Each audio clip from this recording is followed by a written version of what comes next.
Bonjour. Good evening. Welcome on in. I literally thought there was a technical issue right there, Hidden. Everything went silent. I'm like, do I go? What do we say? But no, we're here. And everyone. We were actually that shocked that we came in so cool, though, because normally we come on and we're shocked. Hold up, it started, but no, we was all chilled out, man. Yeah, man. How's everyone doing? Happy Wednesday. Yeah, we're Wednesday today. Yeah. But I hope everyone has. Yeah, happy Wednesday. Is it Hump Day? Isn't it? I think it's a Hump Day. Yeah, it's Hump Day, and Happy Turkey Day. So I'm gonna do the roll call before we get started. So, Sure. How you doing? And I'm gonna get your name right, Jimmy. I got it. See, I told you. Hello, Jimmy. Thanks for joining us. John P. Adventures. How you doing? Hi, John. Nice to see you. Oh dear. Okay, just to let you know, Hidden, YouTube has put an update, so all the names will be different. Okay, so some of them I can't pronounce, so I do apologize. We're just going to say hello, welcome to the show. It's an update they've done, which is pretty ridiculous. It's kind of cool, but anyways, all right. I wouldn't be able to pronounce that name without the update, so it doesn't matter. But hey, thanks for joining us, Hoy. I'm just going to call you Hoy. Thank you, Hoy. And also, guys, the sad news yesterday of one of our, in my opinion, beloved music artist, actor, the great Jimmy Cliff, passed away yesterday. Now, I know I'm half and half because I feel sad, but he had good innings. He was 81 when he passed away. And what a life this man has led. What a life. But I would like to dedicate this show because although I never met the man, he was a part of my childhood. His movie, The Harder They Come. Wow. That was a movie. And, I still love it to this day. So this show is dedicated to you, Jimmy Cliff. You know, you gave so much. I want to give you something. And he also was part of the 420 crew. Oh, that's good. Back in the days, we used to call him Jimmy Spliff. So there you go. So now back to roll call. We got John Stokes. Oh, John. How you doing, man? How you doing? Welcome on in. And let's go. Corbell's cat. Always a pleasure to see you. Always a pleasure to see you. I'll tell you what. Man. So thank you. Rotary. We don't have to say nothing. No, thank you, brother. Thank you. Always glad to see you. Gobstopper. Yay. What's up, man? Nice to see you. And Rotary, that's what we got to do, man. That's what we got to do. I think I'm far beyond that at the moment. It's going to be an interesting show. Right. Well, true. Saxon, how you doing, brother? And as always, Rebecca. I was just going to say for One True Saxon, once again, thank you so much for the books. Actually, One True Saxon, believe it or not, you sent me a couple of books amongst my collection. So yeah, thank you so much, which I'll be doing a deep dive on. And so again, thank you so much. It's the second book. Pull that book back again. Pull those two books. The black one, that one you got in your hand. Now turn that one you got in your hand. I don't want to see the others. Is that weed? Did he send you a book? That's weed. John, that's the old school weed. That's some Thai weed, John. You send him a book with Thai weed on the cover? Mate. Well, I think One True Saxon is, even though he's a part of the 420 club, I think he would have held on to the book knowing it's got weed on it. No, that's just grass, man. Hold on. That's what they used to call it back in the days, didn't they? Grass. That's weed, though. That's old school Thai weed, man. I know. What? Rebecca, I'm gonna ask you, man. I hope Jesus. Nick is froze. I'm coughing. Nick is like, all right. But anyways, Rebecca, how you doing, man? Is your jaw? How's your health? Are you back? I don't want to say too much because I don't know, but I think I did mention that you were having surgery on your jaw. So I hope you're better. How you doing with that? Let's see. Roll call, roll call, roll call, roll call. I'm getting to you. Ah, there we go. Time. My thing is, Jesus Christ. I'm here clicking the button. There it is.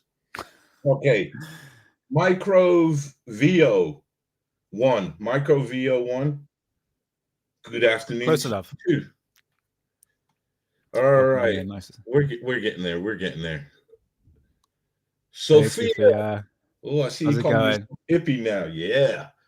We like the hippie chicks, man. We like the hippie chicks. Shouldn't say that now. I'm going to get cancelled for saying that. You're fine. Yeah. They're going to cancel me on my own show. Right. Let's see. We got Dagger. We got Dagger Spells. Much love to you. I know that ain't your picture because no. But anyways, thank you. Much love to you, man.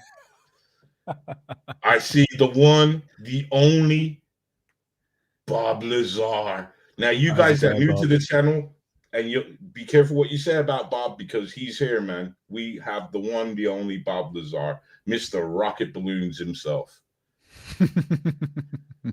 Yeah, welcome on in, Bob. Nice to see you, brother. All right. Here we go. And we've got Brawley, the Legend Super. Wow, are you guys doing this on purpose?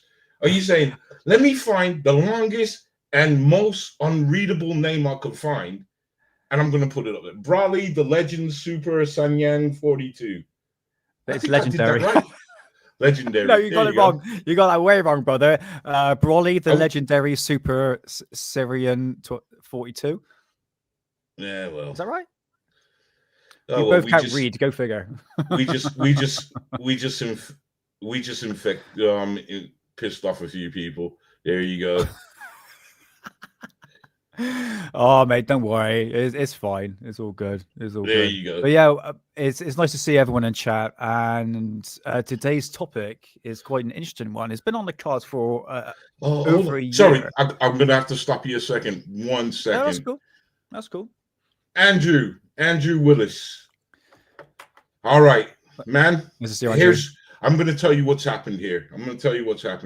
Okay. Now, I'm sorry to interrupt you. I did a live show, and we covered Andrew Willis's video. Now, if you guys were here with me, that was the UFO sighting over Livingston in Scotland. Now, I've been having problems today because Andrew, now, remember we showed this video. I was going to show you the video again at the end and have a chat to you about this. Andrew, after doing that live show, I said to you guys that I wish I could get my hands on his footage that he's got, first generation. And would you, Adam and Eve, Andrew got in touch with me. He emailed. He's here right here. This is him right here. He emailed me his footage. He emailed me maps and everything because he really wants you guys to understand that there are no hills or mountains where them lights were saw. There is no way on this God green earth that could have been car lights. And he sent me a lot of information. I did ask him if he could come on the show. So if you're here, Andrew, if you want to come on the show a bit later, once we finish this presentation, I would love to have you on. Really would. Yeah. But what I want to say, and I'll say this real quick, we're going to end. We'll end this real quick now. What I got to say. Everything that I've got from Andrew, if he doesn't want to come on the show, on the live show, to talk about what he witnessed, I hope I would like you to, because there is a hell of a lot to unpack. Because I had problems with my editing suite today. Basically, it just didn't want to work. And then all of a sudden, at 4:15 this afternoon, it decided it wanted to work. So I didn't have enough time to get everything together. I wouldn't have enough time. I didn't even bother start because I knew this was going to be a project that I wouldn't be able to finish in time. So I didn't even start. So I'm going to write to Andrew again, and I'm going to ask him if he would come on the show, because I'd rather him come on and tell you what he saw and explain it to you. And also with the information that he sent me, because he sent me where he was standing. He took another picture, a more clearer picture of a daytime shot of what he was seeing, where he stood and filmed. So, and in the daytime shot, you can see there's no hills or anything. And he just wanted to sort this out. So that's that. Cool. All right. Awesome. So thank you, Andrew. And as soon as I saw you, I just wanted to address that. Okay. So I will be doing a video. Give me a couple of weeks. We'll probably have the chat about it on the next live show, unless I get him on sooner. That's how I'll say that. Okay. Okay. So thank you. Hey, Black Dot. How's it going? Nice to see you. And hello, Space Cow. See. How's it going? Nice to see everyone in chat. That's awesome. Right. So that's it. I'll bring up what you got. Okay, cool. Right. So the main theme of our show is that we like to relax, and by relaxing we like to do a bit of 428, innit? But it becomes a bit of a problem with me and Hidden. Now, if you paid attention to yesterday's show, I did a breakdown on this magazine right here. And, well, actually, not this one specifically, but yeah, I kind of had a bit of a tiff yesterday, so apologies for that, because my poor reading skills. But nevertheless, I was trying to think, what have I got in my archive in terms of this case specifically? So this came out. Apologies. I think I've got it here. Yep, it is actually shown. What is it? Oh, hold on. I don't think it is that one now. Oh, okay. Tell you what, Hidden, just put me on large screen for the moment. There we go. Sorry. There we go. Right. Okay. So check this out. This is what I've got of my archive. So this is UFO magazine, and this came out in September. Oh, hold on. Oh, don't start with those bongos. Great. Is this a new theme you've got now? Oh, come on. Okay. I tell you what, I'm just going to read it here. So this is September, October of 1996. It's basically when this case actually came out. So what I thought would be quite interesting is to go through this magazine, which is to do with the incident in Varginha, which, going to be honest with you, sometimes I misquote it as vagina. But anyway, that's just my brain. But in terms of the case, it's actually quite interesting, actually. Now, Hidden had some James Fox's documentary, and I was like, you're going to get copyright for that. And indeed, he would have if he would have played it. But I thought just to begin, we're going to go through just a page on this case itself, and then we've got videos to show. So don't worry, we've got content guides. So bring up the picture again. Oh, I got punched in the face. Look at that. I got hit in the face in boxing, and I got a mark. Just noticed that. Terrible. I blame you, Hidden. You're good.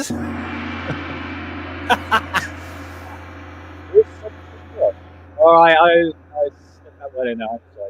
Right, okay. So let's go to this page here in the UFO magazine that came out in 1996. Okay, but I'm just going to go through an overall brief background on this case. Now, this here is a very early depiction of the creature itself. Now, there's many different interpretations since then. James Cox, more likely. Yeah, we know, especially when it comes to copyright, but I don't think it's anything to do with him specifically. But anyway, back to the creature. Yes, it has morphed and changed over time, especially in the last, like nearly 30 years now. Yeah, it'll be 30 years next year. Bloody hell, going a long time. So just give you a brief. One thing I need to learn is to slow down my reading, which I'm going to be doing here. So the date of this was on January the 20th, 1996 in Varginha, Brazil. And there were multiple witnesses reporting sightings of a strange creature and unusual military activity. Now, this is very highly debated, but no definitive definitive evidence. There we go, slipping up again. And then mixes of eyewitness testimonies, and it's mostly like second-hand witness testimonies, even though we do have full-hand witness testimonies that actually came forward. And we're talking about the lady as well. Obviously, the young girls at the time when they saw this creature. And some people like Mick West tried to debunk it, which is obviously again when someone do you know what? Perfect. When somebody actually denies the clips, it just goes to show their level of. I'll try to make it funny there. I can't think. No, 420 hard before the show. But anyway, let's get into this. So the timeline of this event. So the morning on January the 20th, 1996. Okay, everyone's getting a chuckle out of the noises. Fair enough, fair enough. So yes, January the 20th of 1996. So several local residents, including farmers, reported seeing a cigar-shaped or submarine-shaped object flying low, smoke and malfunctioning behavior. Okay, whatever that means. So witnesses said the craft was moving erratically as if it was actually damaged. Sorry. God damn it. Oh, mate. So afternoon, the creature was encountered by humans, right? So one of the most famous part was three young ladies. It's called the Litania, Katia. I'll just butcher their names. So these claims to have seen a small brownish, oily skinned being crouching near a wall at a vacant lot. Now, the description of this creature right here, which kind of looks like, I don't know, what would you say it looks like? It looks like it's got a helmet. Anyway, so it's 4 to 5 feet tall. It's very thin. I'm just going to check if my missus has messaged me to say, calm down, because you're speaking too loud. Nope, it was all good. I'm on thin ice here, and you know what she's like. Yeah, so 4 to 5 feet tall. Oh, don't, you bat. No, I'm going to be PG-13. I let that one slide, all right? I tried to make it funny there, but you know what she's like. But anyway, it was very thin, anonymous red eyes, large head with, I'm going to ignore everything that's coming my way, pumps and... That's a long one. Protrusions like horns. It is a long one, isn't it? I can't even help you. Strong ammonia-like smell, and the girls ran home terrified, believing it was the devil or a monstrous creature. Now, the police and military did arrive on the scene, and many residents seeing military trucks moving through the city, roadblocks, soldiers collecting something near from the woods area, and local firefighters squad was reportedly involved in the creature and sighting of the creatures and the capturing of the creature itself. Rocket balloon dong. Saw that one on the corner of my eye there. So Brazilian ufologists claim that the military police named Marco Flefler died weeks later from the unknown infection contacted whilst handling the creature. And this is a guy did die, believe it or not, but we need to go through the circumstances of that. And his death certificate indicated systematic infection, but his family contests the explanation. So that's it. You got some really strange a sequence of events that lead up to the aftermath of the capture of the creature, which we'll get into 100%. So the government and military involvement was involved, especially the Brazilian army, along with many officials. I'm going to butcher these names. Who really cares? So it says, so they're basically transporting the creature through military personnels. Seen off roads. Oh, I've gone through that again. I'm reading the same thing again. Let's just bring up AJ. Oh, mate. Let AJ tell the story. Yeah, can we just do something? Because I'm having the same problem as yesterday. Like I said to Idem, I was like, mate, I'm going to 420 before the show, and I'm knowing I got to read.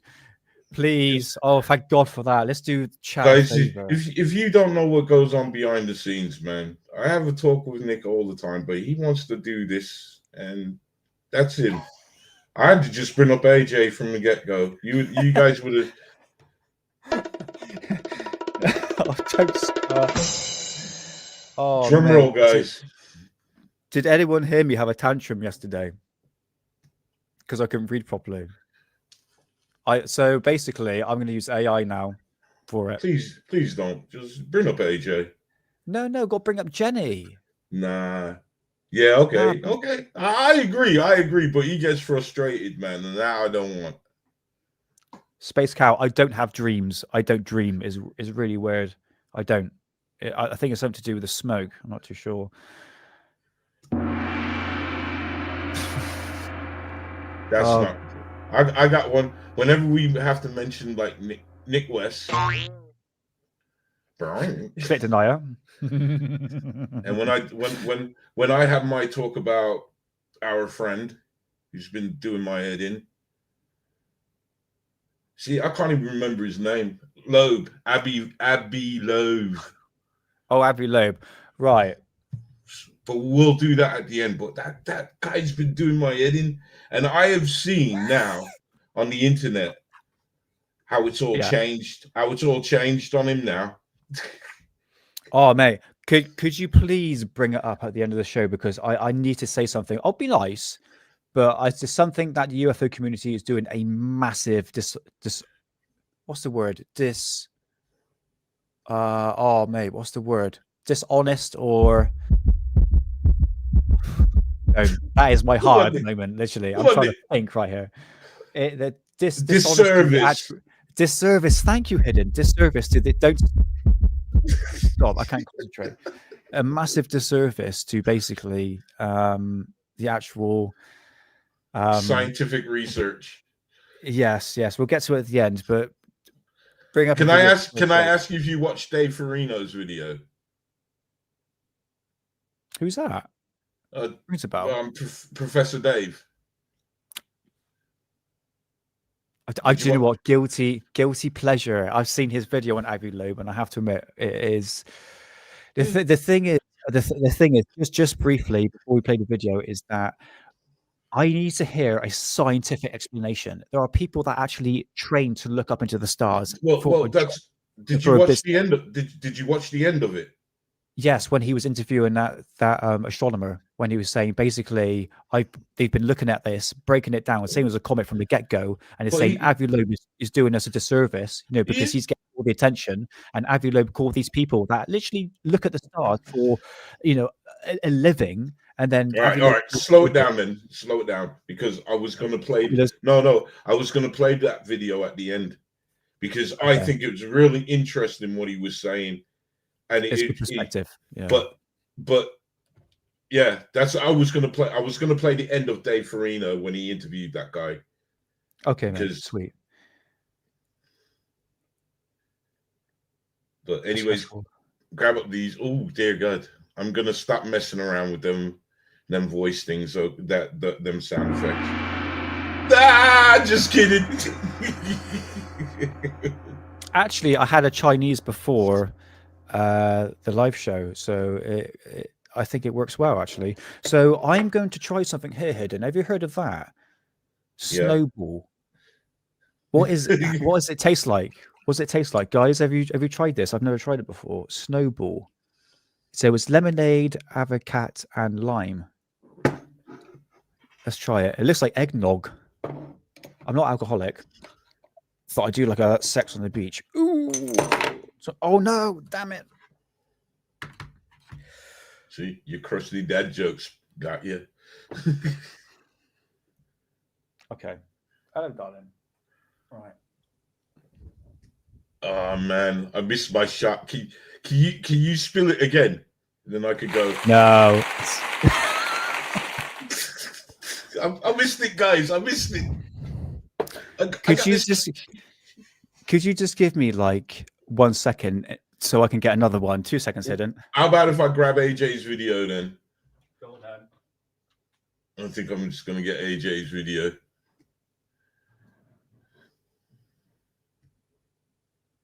Anyways, how you guys doing? I'm doing good, Hidden. How are you? I'm just farting around, don't I? That was a bit of Have disaster. you got the Wi-Fi video up? Yeah, I got it here.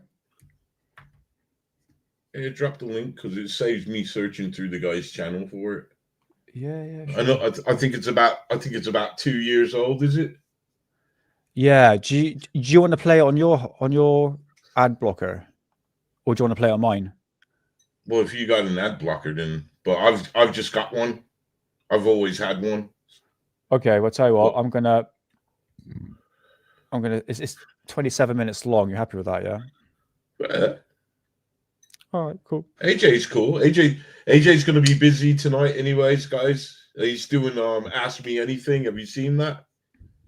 Oh, is it? All right. Well, okay. Fair enough. He's going to be doing an Ask Me Anything tonight. It's going to be at midnight, our time, or UTC. We used to say Greenwich Mean Time, but I think now it's UTC time. Ooh. Okay. If you go in private chat, your cock, you'll see the actual link in there. Right, bottoms up, everyone. Let's try this. So apparently somebody said it tastes like nog. Let's have a look. Oh, there it is. Ugh. Oh, hold on. It's settling in.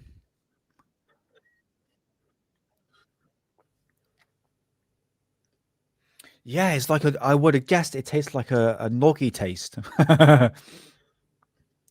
That's interesting. It's like a lemony. If you put lemonade with milk, I guess chuck some eggnog and an egg in it, I think you get this.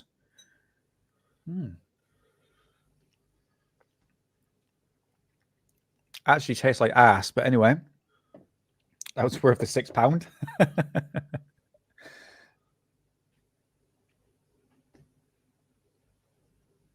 Oh, that's sweet, John P. Adventures. You've changed your little crib into an Airbnb. That's awesome. Oh, mate, love to visit Portugal someday. Beautiful place, beautiful. But yeah, I'll take your word on that, brother. I'll take your word on that. But yeah, cheers, bottoms up. I don't know if I like this or not, because it's sweet. I'm like, yeah, it works, but it's just I never had that before. Snowball. Come on, Eden. Before I talk about Avi Loeb. Oh, I tell you what, before Hidden brings up... Oh, you already brought it up. I was going to talk about James's dildo, but never mind. It was to provide early warning and defense against Soviet bombers and missile launches. But it wasn't long before NORAD would be monitoring skies around the entire planet.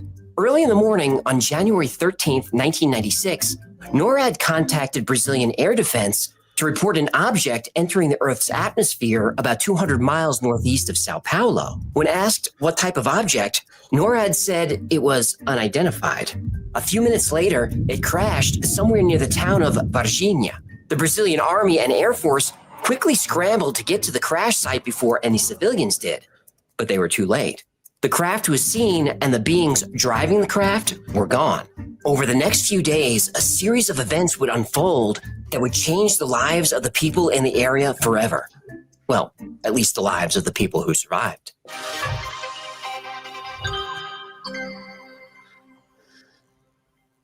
Virginia is located... Hold on. What? I'm looking at that word in the teleprompter and, I see. I thought it said... It doesn't... Right. Okay, so the town is Virginia. Go on. Virginia. Fine, whatever. Just do me a favor. Put the name of the town in the thumbnail, all right? It'll definitely get clicks. It probably would. Like, how about strange object enters Virginia? Virginia. Or the mysterious Virginia. Virginia. You're pretty mysterious. Yeah, okay. Go ahead. I'll behave. Varginha is in the southern region of the Brazilian state of Minas Gerais. Its population of about 135,000 makes it one of the largest cities in the region. Its economy is mostly based on agriculture. Coffee, corn, and soybeans are the main crops grown on the many farms that surround the city. One of those farms is owned by Eurico and Aurelina de Freitas. It was early in the morning before sunrise when Aurelina heard the cows running around the property sounding agitated. She looked out the window and saw hovering above the pasture a cigar-shaped object. She grabbed her husband, Yuriko. They said the shape of it reminded them of a submarine, and it was about the size of a school minibus. The object was billowing white smoke and seemed to have trouble maneuvering. The two watched the craft for an hour before it disappeared over a ridge not far from the farm. On the other side of that ridge, Carlos de Souza was driving to the airport when he heard a strange muffled rumbling. He thought something was wrong with his truck, so he stopped. Then he realized the sound was coming from a cigar-shaped craft about 300 feet in the air, and it was losing altitude.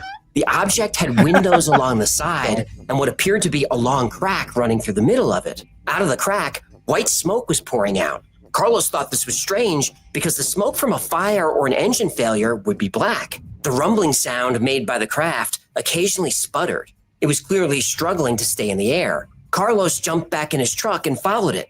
It eventually passed over some small mountains, went into a steep dive, and disappeared. After a few minutes, Carlos found a dirt road that led to the area where it went down. He came over the crest of a hill and saw wreckage spread out over a wide area.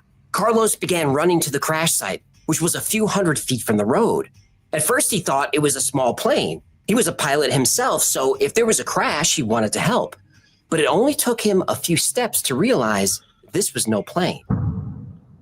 In the air was a heavy stench of ammonia and sulfur, like sour, rotten eggs. The odor was so strong that he had to wrap his shirt around his mouth to breathe. And even then, the smell stung his eyes and made them water. Debris was everywhere. Pieces of metal that looked like aluminum, but even lighter. Carlos grabbed a large sheet that had almost no weight to it. It looked like aluminum foil. He crumpled the sheet and dropped it. As soon as he released it, the metal unfolded and went back into its original shape, and then floated to the ground like a feather. Carlos started making his way toward the larger pieces of debris to search for survivors. But before he could take more than a few steps, the rumbling of trucks caught his attention. A convoy of military vehicles tore across the field and began establishing a perimeter. Soldiers with guns raised shouted for Carlos to get away. Carlos briefly protested, but only briefly. He was staring down the barrel of a rifle not 6 inches from his face when he raised his hands and slowly backed away. Shaken, Carlos left the scene and stopped to grab a cup of coffee to try and collect himself. After a few minutes, 2 men approached. Carlos described them as tall and neatly dressed in dark suits. Men in black. Men in black. The men told Carlos that they know who he is and where he lives. They know his wife, his daughter. They told him that he's to forget everything that he saw and never speak of it. Carlos was terrified. He nodded that he understood. Then the strangers got into a black car with no license plates and drove away. And Carlos would keep what he saw a secret for 26 years. Meanwhile, back at the crash site, the Brazilian military was hard at work gathering the wreckage. The craft was definitely big enough to hold a small crew. So the order went out to search for survivors. There were survivors, but the soldiers wouldn't find them, at least not near the crash. Those survivors were already in town. Awesome. Just a few hours after the crash, authorities started receiving strange reports from residents in the area. At about 8 a.m., a college student reported seeing a creature with oily dark brown skin crouched in an alleyway near a local park. He said it had very small hands with 3 long fingers. It was between 4 and 5 feet tall and had no hair or clothing. Yeah, you notice aliens are always naked. I guess that's true. Respect. What? Yeah, I don't know how you humans deal with pants. I'd like to let it all hang out. Okay, that's enough. Rude. Just a few blocks away, 3 young women, Liliane, Valkyria, and Katya, were on their way to the same park. They took a shortcut through a vacant lot. There, in the tall grass, huddled next to a cinder block wall, was a creature. It was about 4 feet tall and had a large head. On its head were 3 bumps or ridges. It had huge red eyes. Its skin was brown and looked shiny or oily. It had a slim, frail body and no hair and no clothes. Respect. The girls weren't sure what this thing was, but when they approached, it looked right at them. Hello. The girls were frozen in fear, unable to move or speak. Though it made no sound, the girls were able to hear this being or feel its thoughts. They could feel that it was frightened, in pain, and needed help. The girls tore out of there terrified. They burst into Katya's house and told her mother that they had seen a demon. The 4 of them returned to the lot, but the creature was gone. However, Katya's mother found a strange footprint. It wasn't a human footprint. Whatever this thing was, its feet had 3 long toes. The girls described the creature to an artist who created this now famous picture. Even though the creature was gone, there was a heavy odor of ammonia that lingered. Katya's mother said she couldn't get the smell out of her nose for days. A few hours later, military policemen Eric Lopes and Marco Cherez were patrolling the area. Suddenly, a small humanoid creature with dark skin darted across the street. Marco jumped out of the car and managed to grab it. They restrained the creature and rushed it to the hospital where, according to reports, it died. Almost immediately, Marco started feeling ill. He said his skin felt greasy even though it wasn't. And there was a lingering smell of ammonia that stayed with him. Over the next 2 weeks, his condition worsened and he was admitted to the hospital and placed in intensive care. None of the doctors could figure out what was wrong with him or how to help. Finally, at the age of 23, Marco Cherez died of an unknown cause. The doctors said an autopsy wasn't necessary and ordered a closed casket service. They also had his body buried immediately. They said this was to protect public health. They did make his blood tests available. His blood contained 8% of unknown toxic substances. And that was the first death caused by the Varginha UFO incident. But it wasn't the last. Thank you, AJ. Several calls came into the fire department about a wild animal on the loose near the park where the girls saw the creature. 4 firemen were dispatched to look for it. I just thought I'd pause it there for a second for educational reasons. So what do you think so far where we're at? It's quite interesting. I'm briefed in with the basic background of the case itself, but it's just the nitty-gritty details, and like especially with the eyewitnesses with the 3 girls, especially this mysterious death involving the personnel who handled the creature. I mean, God bless AJ, because I'm way too 420 to even like comprehend to read the script. But yeah, there's some really interesting things. Like it's those specific details, mate, that makes you go, Well, this makes this case really odd. The thing that I see with this is like what was rightly pointed out about the light. What I see that was very important about this case is like if you go talk to the people now, still their story hasn't changed one bit. Yeah, what they're saying hasn't changed. Then there's a lot of evidence that I'm hoping AJ will cover. If he doesn't cover, we will chat about it. There were other things that went in that corroborated all of this as well, which is insane. This is a pretty interesting thing, but the smell of ammonia and sulfur as well, that is prominent throughout this story from the beginning till like the end of to the end of the hospital, because I believe that's the end where anybody really has any idea what happens after that. Yeah. All it is it went through procedures. But the only witnesses has nothing. So, Bob, how dare you? How dare you mock my hairstyle? Sorry, I am paying attention. That's Bob's comment. Well, I'm just going to carry it on now. So there we go. And that should, hopefully that'll appease AJ.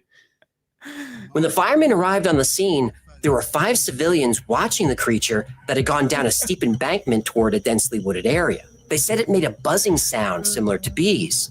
It took the firemen 2 hours to capture it. It kept running away, and the terrain was hard to navigate.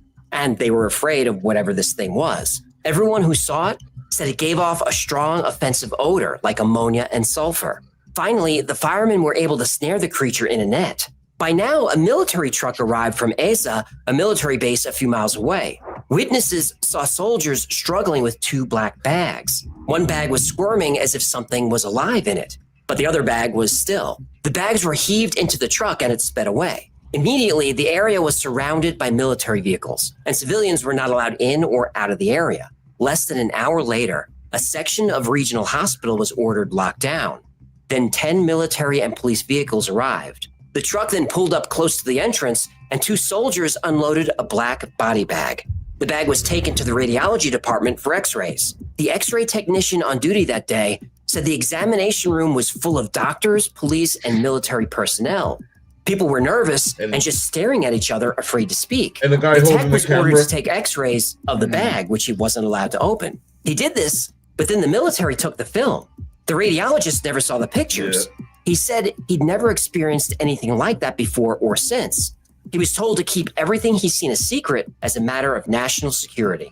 Then, as quickly as they arrived, the military entourage left with the x-rays and the body bag. But the smell of ammonia and sulfur remained. The tech said the smell felt like it was inside his nose and lingered. In fact, that whole section of the hospital was closed to the public for another 3 or 4 days. No matter what the cleaning staff did, they couldn't remove the smell. They just had to wait for it to dissipate. By the way, one of the firemen who helped capture the alien died a few weeks later from unknown toxic poisoning. Senior military officials warned everyone involved.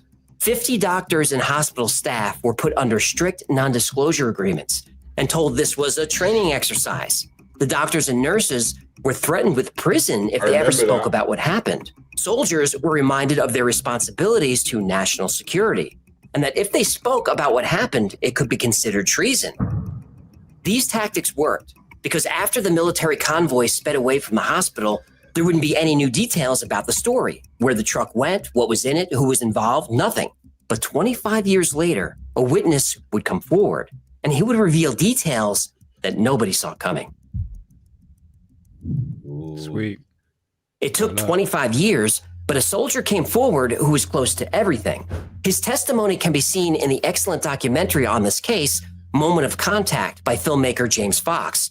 And if you want to learn more about this story... Now, I'm going to pause it there because we did have his testimony, and that's what I did want to show you. But unfortunately, I couldn't because of copyright reasons. And the copyright reasons wasn't because they would have took the money. They just wouldn't let me show it. Yeah. Okay. So that's why I would have played it. If it was just the money, it's not an issue.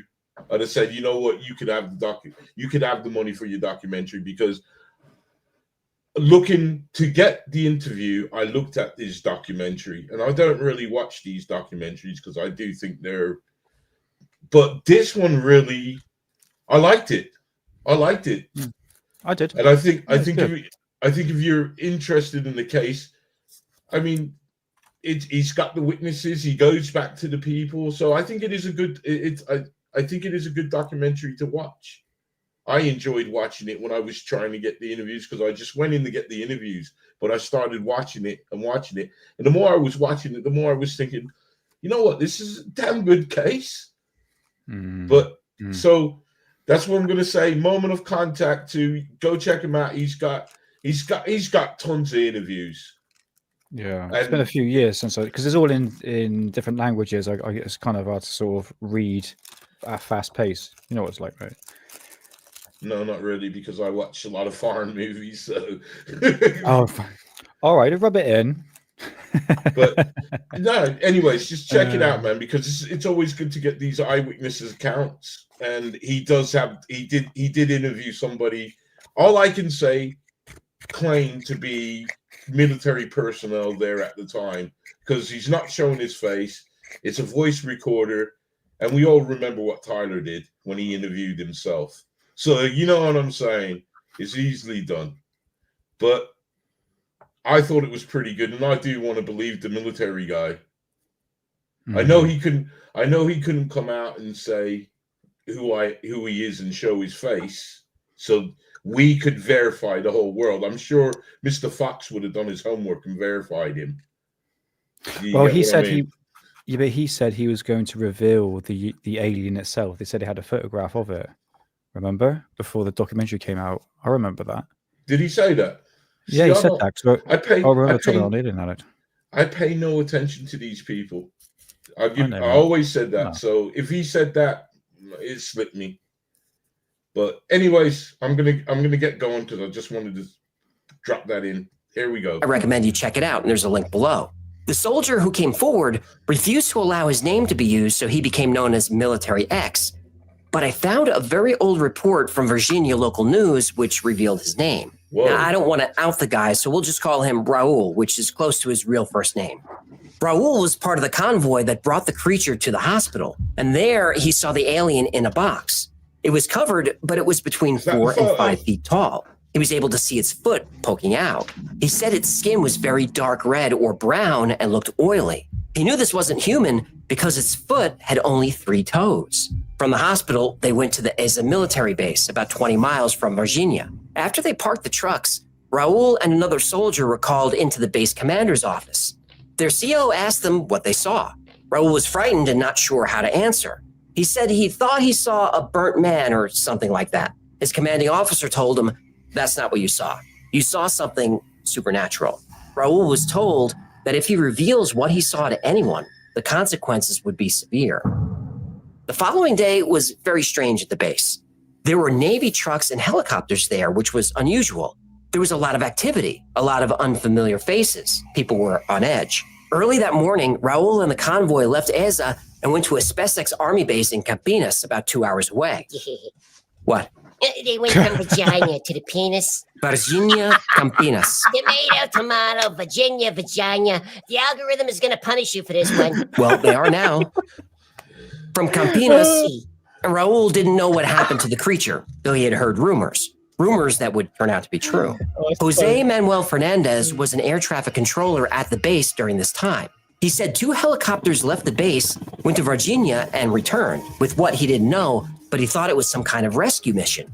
Then something happened that Jose had never experienced. A large plane was coming in, but it didn't have authorization to land. Jose's supervisors told him to allow it anyway. The plane landed and boxes were loaded onto it. Then it took off again, and that was it. The trucks, the helicopters, and all the extra people just left. Jose asked what this was all about, and he was told it was a secret mission, and that was all he needed to know. But Jose does remember what kind of plane landed. He called it a USAF plane. A USAV? What kind of a plane is a USAV? Well, that's what Brazilians call it, USAF, or USAF. That's a... The United States Air Force. One of the facts that's agreed on by the witnesses from the military is that the United States immediately took over the operation, whatever the operation was. Even though the American plane came and went very quickly, there were a few Americans who stayed behind. A few months after the events, Katya's mother, Donna Luisa, heard a knock on the door. She opened it, and 4 men shoved their way in. She described them as foreigners, neatly dressed in dark suits and pushy. One held a clipboard, the other carried a briefcase. They told her that they were there to make a proposal. She could take all the money in the briefcase, which was tens of thousands of dollars in cash. In return, she convinces the girls to retract their story and admit they made the whole thing up. Then they leave the country and never speak of these things again. She refused. They insisted that she take the money and be silent. Donna Luisa said the girls did see something out there and she wouldn't have them portrayed as liars. Again, the men insisted. As they continued to press the issue, they became very frustrated and Donna Luisa started to become frightened. She told the men to leave her house or she would call the police. Finally, and very suddenly, they left. Another well-respected family just a few blocks away reported seeing an object in the sky on the evening the aliens were captured. They said the object was the size of a bus, circular and metallic. It hovered just a few hundred feet above their house. And though it was rotating very quickly, the object was completely silent. They said it was traveling slowly back and forth like it was looking for something. After they made their report, 2 men paid them a visit. They asked a lot of questions and talked to the family for hours. And just before the strangers left, they said, what you saw didn't happen, and this conversation never happened. They implied that if they spoke publicly, it would be very bad for the family. And to this day, the family insists that this entire story happened, but they refuse to give their names. A key to this entire story is Eric Lopes. He was the partner of Marco Cherez, the young military policeman who died after touching the alien. Lopes is one of the only people alive who can confirm the story. He was there when the alien was captured. It was in his car when they drove it to the hospital, and he helped carry it in. For 25 years, he's refused to speak about the incident. When James Fox and his crew showed up at his house to ask him about what happened, he was so agitated, he threatened to shoot them if they didn't leave him alone. The Varginha UFO incident has been called the Brazilian Roswell. It's considered to be the most compelling case for UFOs and aliens in history. Or is it? Right. Hold on. Let me pause it there. The Varginha UFO incident became a... Yep. The reason why I pause it there is because this is when he starts to give the other explanation. Like, we heard all the facts. Yeah. So to be. But I think that James Fox documentary, again, I have to say, what was it? The Moment of Contact? Yeah, moment of contact. Yeah. Yeah, I would guys, like to hear. if you I haven't would checked quite it like. out, check it out. Check it out. Like AJ said, check it out. If you ain't checked it Yeah, out, check yeah. it out. Yeah, it's honestly as good. It's been a couple of years since it came out. It was 2022, did it? Something like that Yeah, came out. 2022. Yeah, it's been a few years, but I want to hear the witness testimonies. This is where it gets quite fascinating, especially the guy who actually captured the alien itself. What I found interesting was one of the eyewitnesses. I believe it was the military guy, or it could have been the radiologist. One of them that was at the hospital said that there was a guy standing there with a recorder, video recorder. Now he said he wasn't filming, but he had it to the side. He would have filmed it. Yeah. Oh no. So there is footage. There is footage. So, but anyways, now let's hear the other side now, because this is where AJ tries to. This is why I like it, because he tries to put it in perspective. So let's hear what they say, and then let's see if we agree. Okay, cool. World famous case in 1996, and with the documentary Moment of Contact being released, it's John. once again on people's minds. But how much of the story is true? Well, this is a difficult case to prove and disprove. The fact is, there's not a single piece of physical evidence to support that any of this happened. The entire story is based on witness testimony that over the years has been less than consistent. You'll hear some documentaries say, but the witnesses have no reason to lie because they haven't made any money for their story. That's not true. Quite a few witnesses have been compensated over the years. In fact, the Wall Street Journal reported that the girls who found the creature wouldn't give an interview for anything less than $200, something they later denied. About those girls, it's important to know that there was no Varginha UFO incident before the girls' story was made public. It was only after they were covered on a popular TV program that other witnesses came forward. And those witnesses described the aliens the same way the girls did. So the new witnesses either saw the same alien or they were lying and building on other stories they heard. There's no way to know for sure. But when the girls reported the creature, they never said it was an alien. There was no mention of a UFO. They thought the creature looked like a demon. At the time all this was happening, people in the area were obsessed with a cryptid called Chupacabra, which was getting a lot of coverage. It was a local UFO researcher who proposed that what they saw was an alien. The official explanation is that the girls actually saw someone locals called Mudinho. Mudinho means little mute. His real name is Luis Antonio de Paula. He was a mentally and physically disabled man who would spend hours crouching and looking at small objects on the ground. He lived where the girls saw the alien. In fact, he still lives there. He doesn't live near the location, he lives at the location. The day they saw him, there was a major storm passing through the area. So much rain fell that some parts of the town were flooded. It could be that Mudinho was covered in mud, which was known to happen, and he scared the girls. Now, the girls say that it couldn't have been Mudinho because they know him and wouldn't mistake him for an alien. But in the original report, they said they didn't know him. And when they first saw him, they thought he looked like a demon. They said the same thing about the alien. They may or may not be lying intentionally, but one of their versions of the story is wrong. And this isn't surprising. It's a 26-year-old case. Witness reports are all over the place.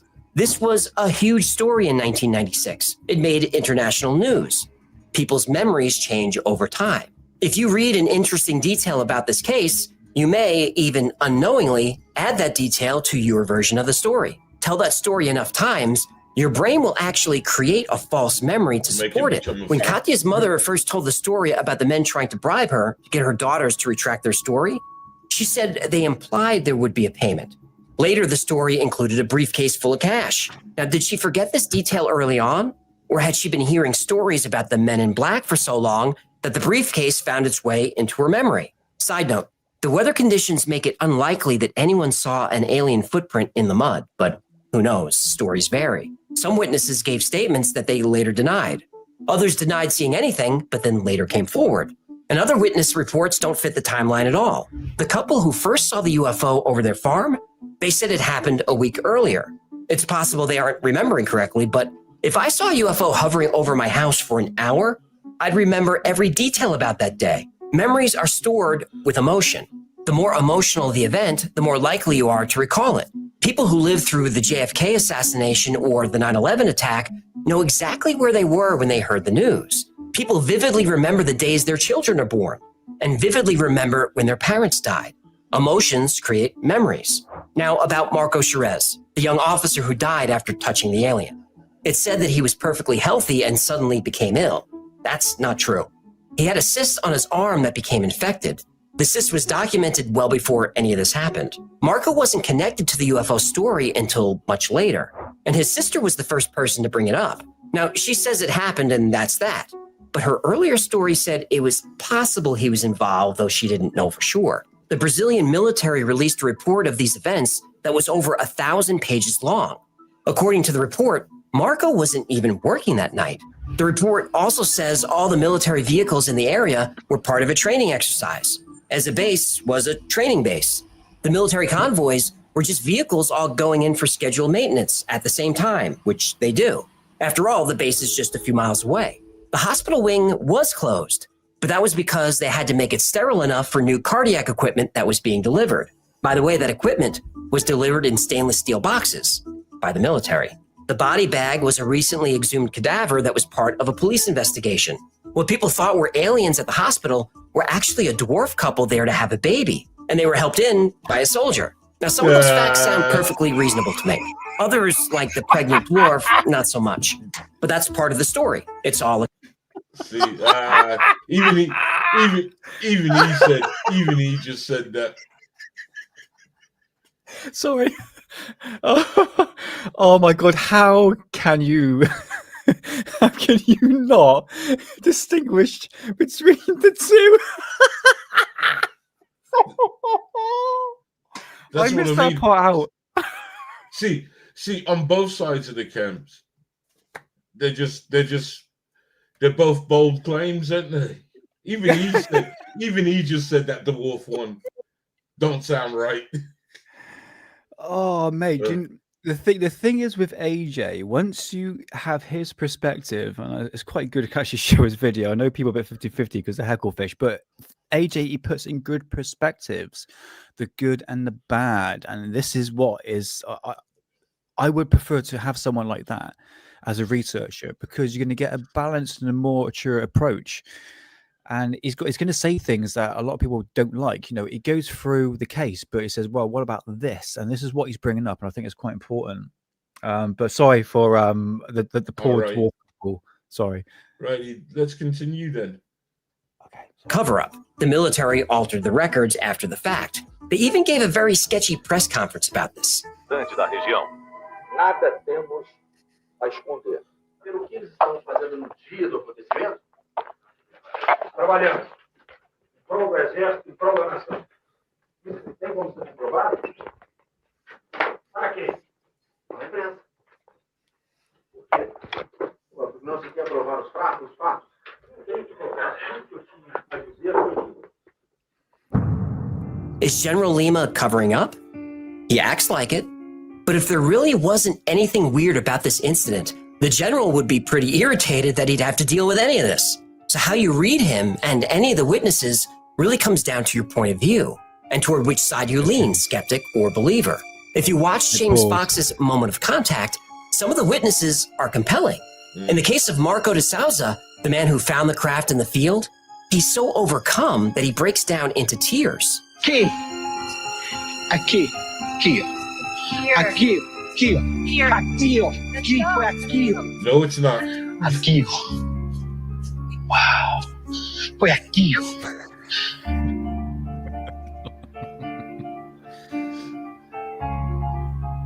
Oh, he sounds a bit of acting there.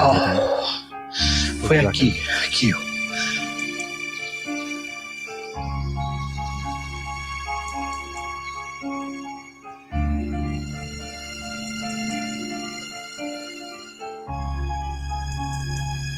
Se eles morreram aqui.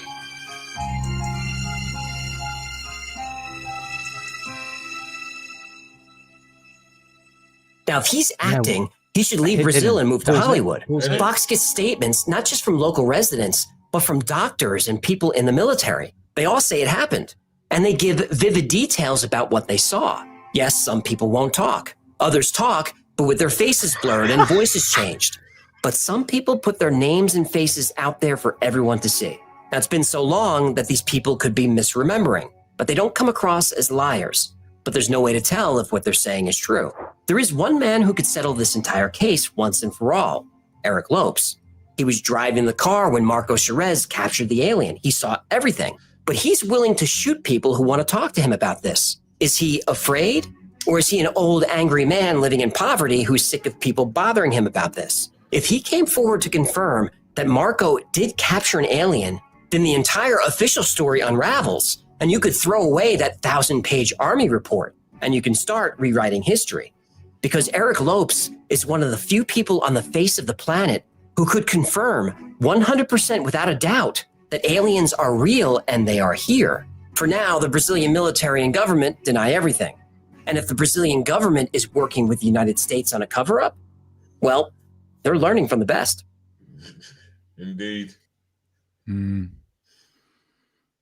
Thank you so much for hanging out with us today. My name is AJ. That's Eichelfish. Nanu, nanu. This Thank you so much, AJ, man. You are an absolute legend. Yeah. And yes, you have to show both sides of it, because then you know, like now it kind of casts shadows when they're saying, well, this guy died, but AJ's saying, look, he had a cyst under his arm. Could that have got infected? And you know, No, he makes valid points, and I think it's worth actually going through the fact that, you know, there's going to be mishaps, misrepresentation of these UFO events, and look, not dismissing this case. And like the point you mentioned before, Hidden, is that the fact that the girls, obviously they're very young at the time and they're all grown up as adults, but they're still saying the same scenario. Nothing has changed. It's a bit like the Bob Lazar situation. It's just throwing it out there, and it's the same with all these big UFO cases as well. They haven't really changed the stories at all. See the thing that's prominent to me. This is why I think I'm not saying AJ's. I'm disagreeing with AJ on this one. And my one main thing that, again, he couldn't explain, probably there's no explanation for it, was the smell. All throughout that, from A to B to C, the witnesses all said this ammonia and sulfur smell. Yeah. And that hasn't been answered. And these are like independent people. I mean, the radiologist, he wouldn't have been able to sit there and discuss things, because they brought him in to take X-rays of this of the creature. It was head, neck, stomach. He took X-rays, and he even said what was weird was as soon as he took the X-rays, they told him to go. He normally checks the X-rays as well. He didn't even get to see the X-rays, but he also reported that smell. He was the one that said it snuck right up your nose. Yeah, sure. The ground people smelt it. That's the chink. That's the chink in the debunk. Yeah. Corbell's cat makes a good point here. What about the craft? Just remind me, Hidden, because I was probably just laughing at the time because there's some comments on there was actually quite funny.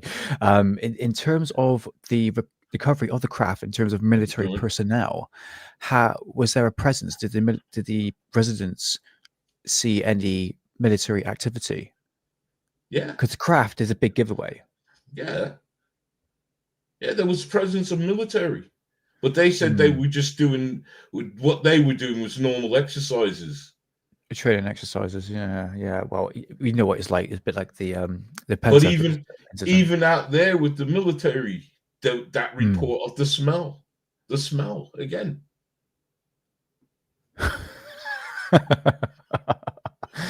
Yeah, do you know, it's an interesting case. Kind of looking into it, I want to go into a bit more, more detail. I mean, what I could do, I just want to see what I've got in my archive here, because I think. Okay, tell you what, They I've see. Look, I'm dealing with rotary, yeah. See, I would have thought the formaldehyde now, wouldn't they wouldn't administer that at the crash site, would they? They would have take the body somewhere else, and I doubt they're going to well, unless you're thinking it's a human body that was mistaken. But you still have to do procedure, because in order to put formaldehyde in the human body, first you have to drain out all the blood. So, because if you go into like your funeral homes, they got like a dialysis machine to take out the blood, and then you put in the formaldehyde. So, I it's the smell, man. It's the smell. because they said it was because they said it was a cadaver that ended up in the hospital. And also the drawing of it did kind of look demonic. It's not. It's but then again, we don't know what aliens look like. And also there is the theory that they're running around. I see now they're trying to grab a hold of it, that these aliens ain't aliens but demons. Yeah, in one way, you kind of. I mean, I understand what. Sorry, I got your name wrong here. Lamzil Lion. Sorry, man. Basically, yeah, the smell of a sulfur occurs in demonic possession, and even especially haunted locations as well. Very distinct smell. Which is interesting. Actually, brought that up in terms of connection to this case. But it's the cadaver, isn't it? That's what do they mean? Remind me, cadaver. That's an animal, isn't it? Or is that referred to a human as well, a dead human body? Yeah, it's a cadaver. It's a dead body. It's the medical name, the cadaver. Okay, right. Okay. It wasn't referred to as like roadkill or something like that. To be honest with you, me really going through this is nothing's really changed in terms of what's already been brought up. Now, this is part of the magazine that came out a month. No, this was September. So yeah, a month after the incident itself, and it's pretty much going through what AJ has already gone through, basically. Yeah, you do. What was basically seen in the sky. I find this impression right here. An alien chase. Artist impression. I'm just also going to say, Caroline, sorry. Can you elaborate? And what do you mean, like it's easy manipulated? They move the smell all over the place. Sorry, it's that impression. I find it quite hilarious. Yeah, because to me, it's the smell that nails it for me. I think you can say what you want.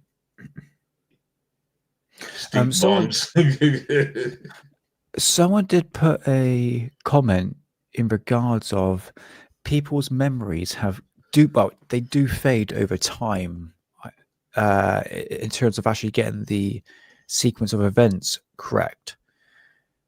So again, the thing is hidden. The problem with me, because they speak a different language, I can't understand their like how the way they talk, because it's in a different language. I don't kind of understand. You know, the body language is one thing, but you need to understand the dialect of what basically what they're saying. But in terms of they're keeping the same track of the same story, that's fine. Yeah. I can see that's a very simple correlation. Oh yeah, I think she mentioned that as well, isn't it? Oh God, I forgot her name. Yeah, Kaz, that's it. Yeah, Kaz from Pentuck. Yeah, she did mention that as well. Yeah. Kaz. So yeah, I understand, mate. But is the other details as well? Where are the X-rays with this body? And Hold on, let's go for the. Yeah, sulfur is like rotten egg smells, isn't it? Yeah, stink bomb. That's what I thought. Yeah. I tell you what we got here. So let me just get my facts straight on this one, Hidden. Right. Okay. Was the creature alive when they captured it, What? or was it dead? There was more than one. There was more than one. I think there was 3 that was reported in total. I'm not 100% sure because, again, I heard of this case, but I never went too deep. I think the time that really I got involved in looking into this case was when I heard the debunk floating around about it being that mentally handicapped guy that liked to roll around in the mud. Yeah. I started to hear that, and then that's what took my interest, because I was saying, how could this be? So I don't know much about that, but was there 3 aliens? Yeah. I think Ray said that there's 3. Sorry, I was Yeah. Oh, I saw that. conscious You of heard that 3. point. I heard 3. Yeah. I think there was 3, but obviously they brought one in that was dead. Someone put a good comment here.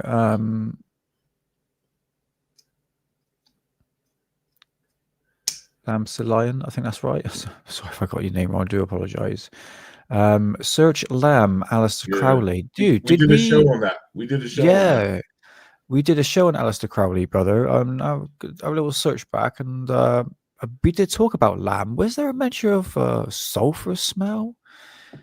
I dropped my memory on that one. More than likely would be. My man was openly chasing demons.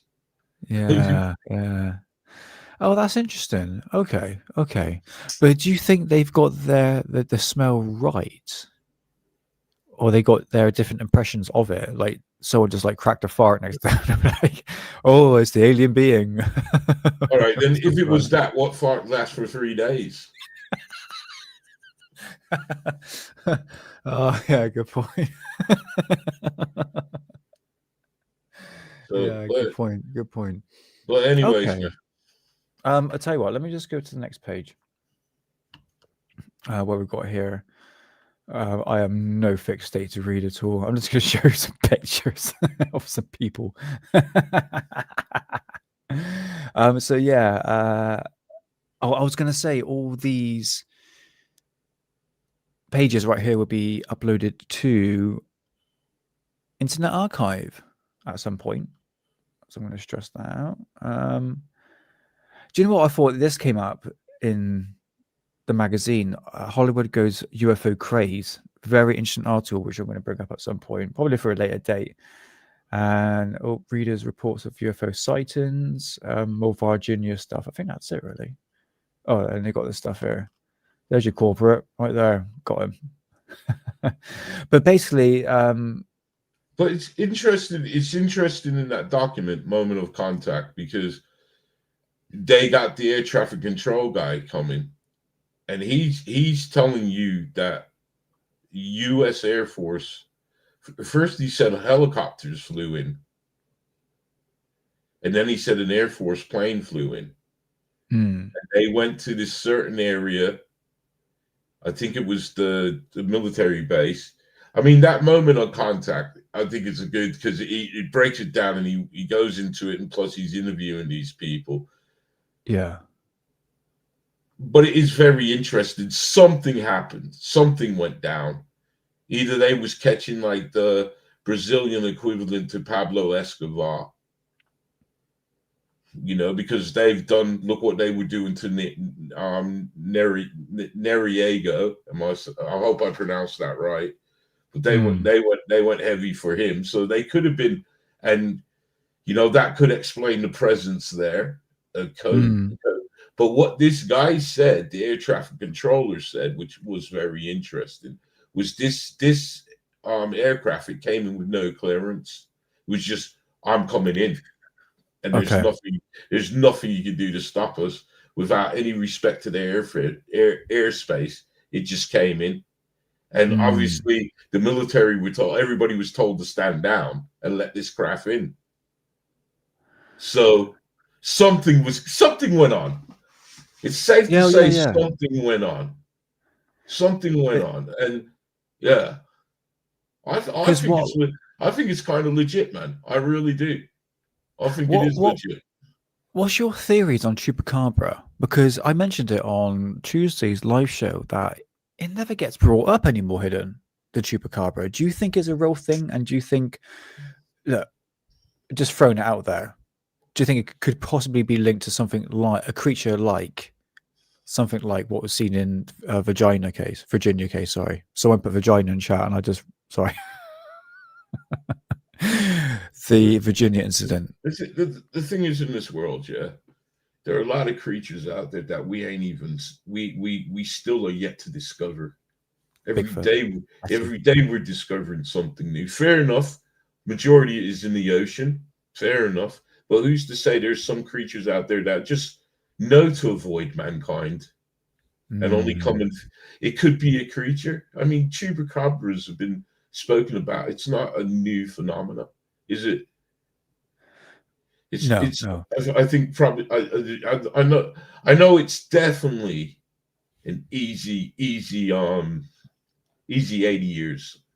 I reckon it's older than that. Oh, shall I tell you what? Because we have the power of the internet, I shall chat GPT it.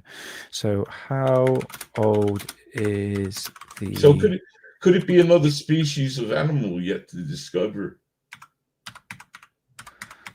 I don't know, because it was very much popular in the 90s, wasn't it? Because really the height of it, when you look, because that's what I've noticed in my magazines as well, is that a lot of this chupacabra sightings, especially like the goat sucker, was... Yeah. Ask ChatGPT when was the first reported sighting of the chupacabra? Okay, so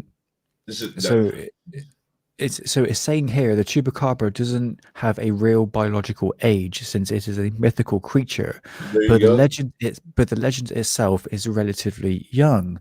Modern chupacabra reports began in 1995 in Puerto Rico, making this version of the legend for about 30 years old. Okay, so yeah, we're looking about that 1995, so 30 years old. So older Latin folklore includes creatures that attack livestock, but the specific chupacabra name in description stated in the mid 90s. Okay. When was the first sighting? No, I'll go with that. I was getting confused because I think I got into the Latin folklore. Yeah. Without the name, so I'm getting confused.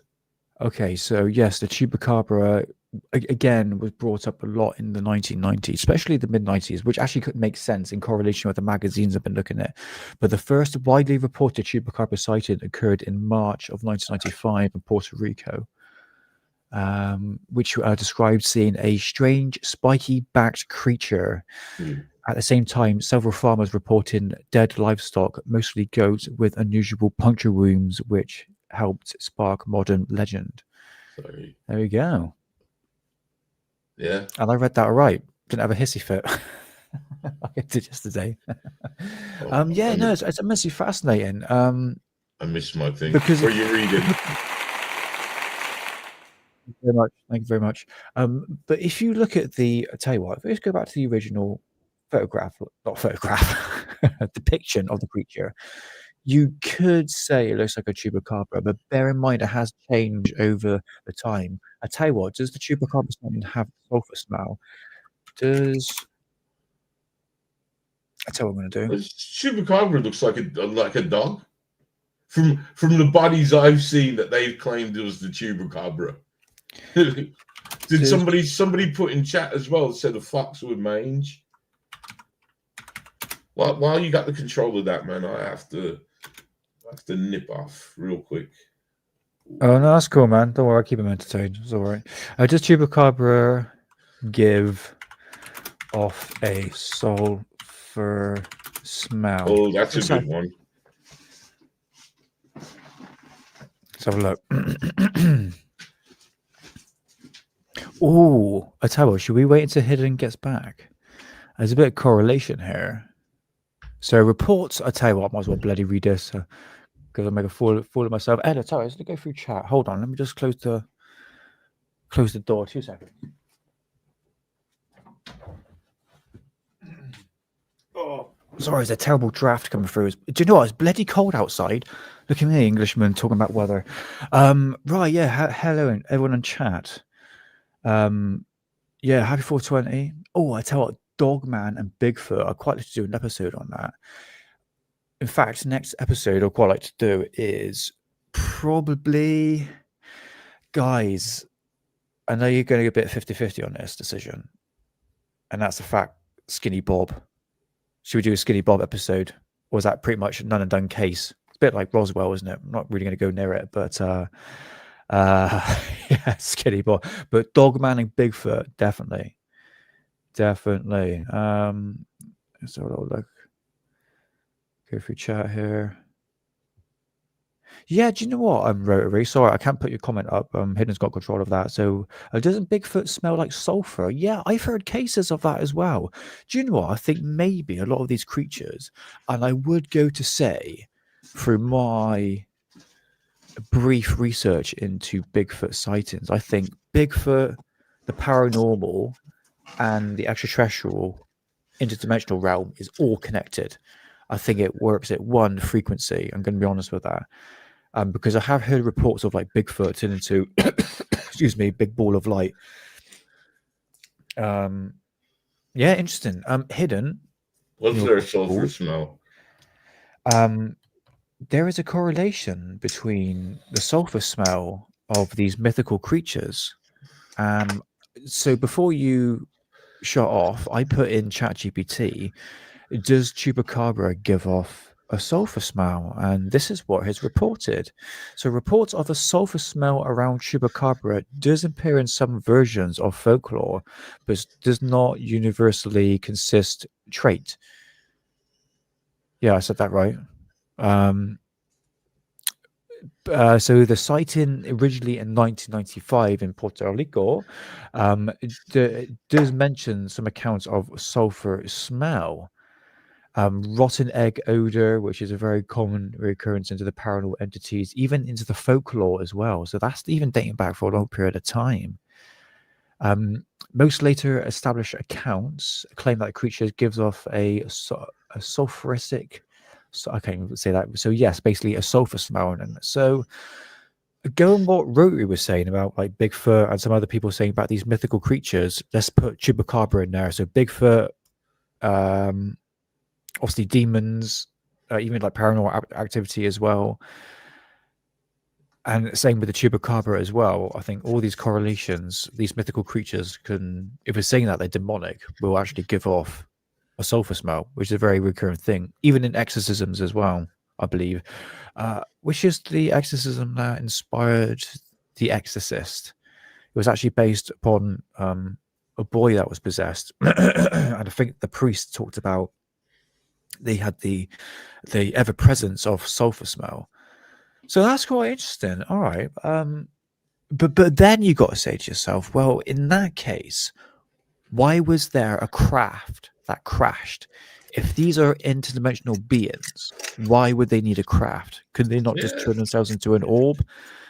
Because remember, with interdimensional beings, I think a lot of the term plasma gets thrown about a lot, and I think we're sort of blending the realm of the different phenomena.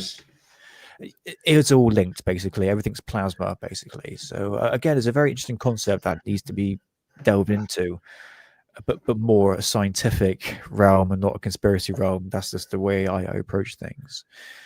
But yeah, very interesting correlation. Very interesting. But I would agree with you, Hidden. Yes, something did happen there. Something did happen. But the correlation between the sulfur smell is linked to folklore and to these mythical creatures. So there we go. So potentially, chupacabra couldn't come down from a spaceship? I don't know. I'm just throwing it out there. A bit like Free Out Atlas, isn't it?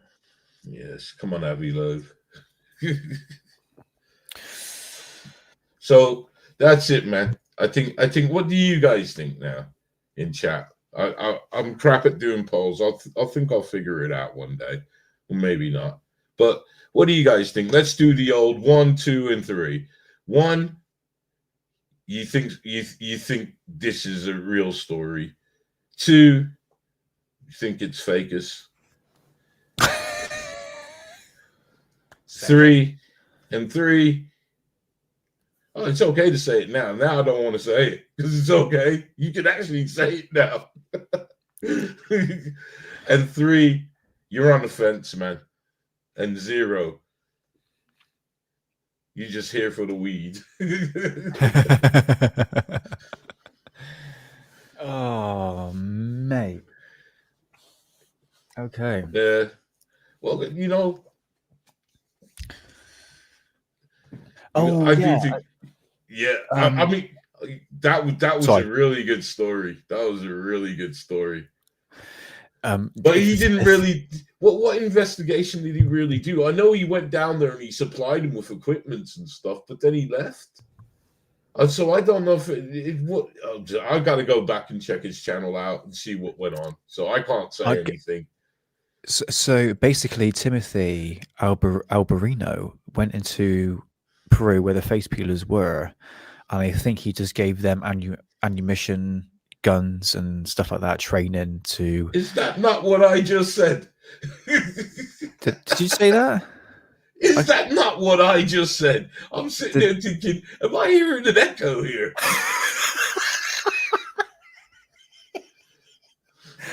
Sorry, did you just say that?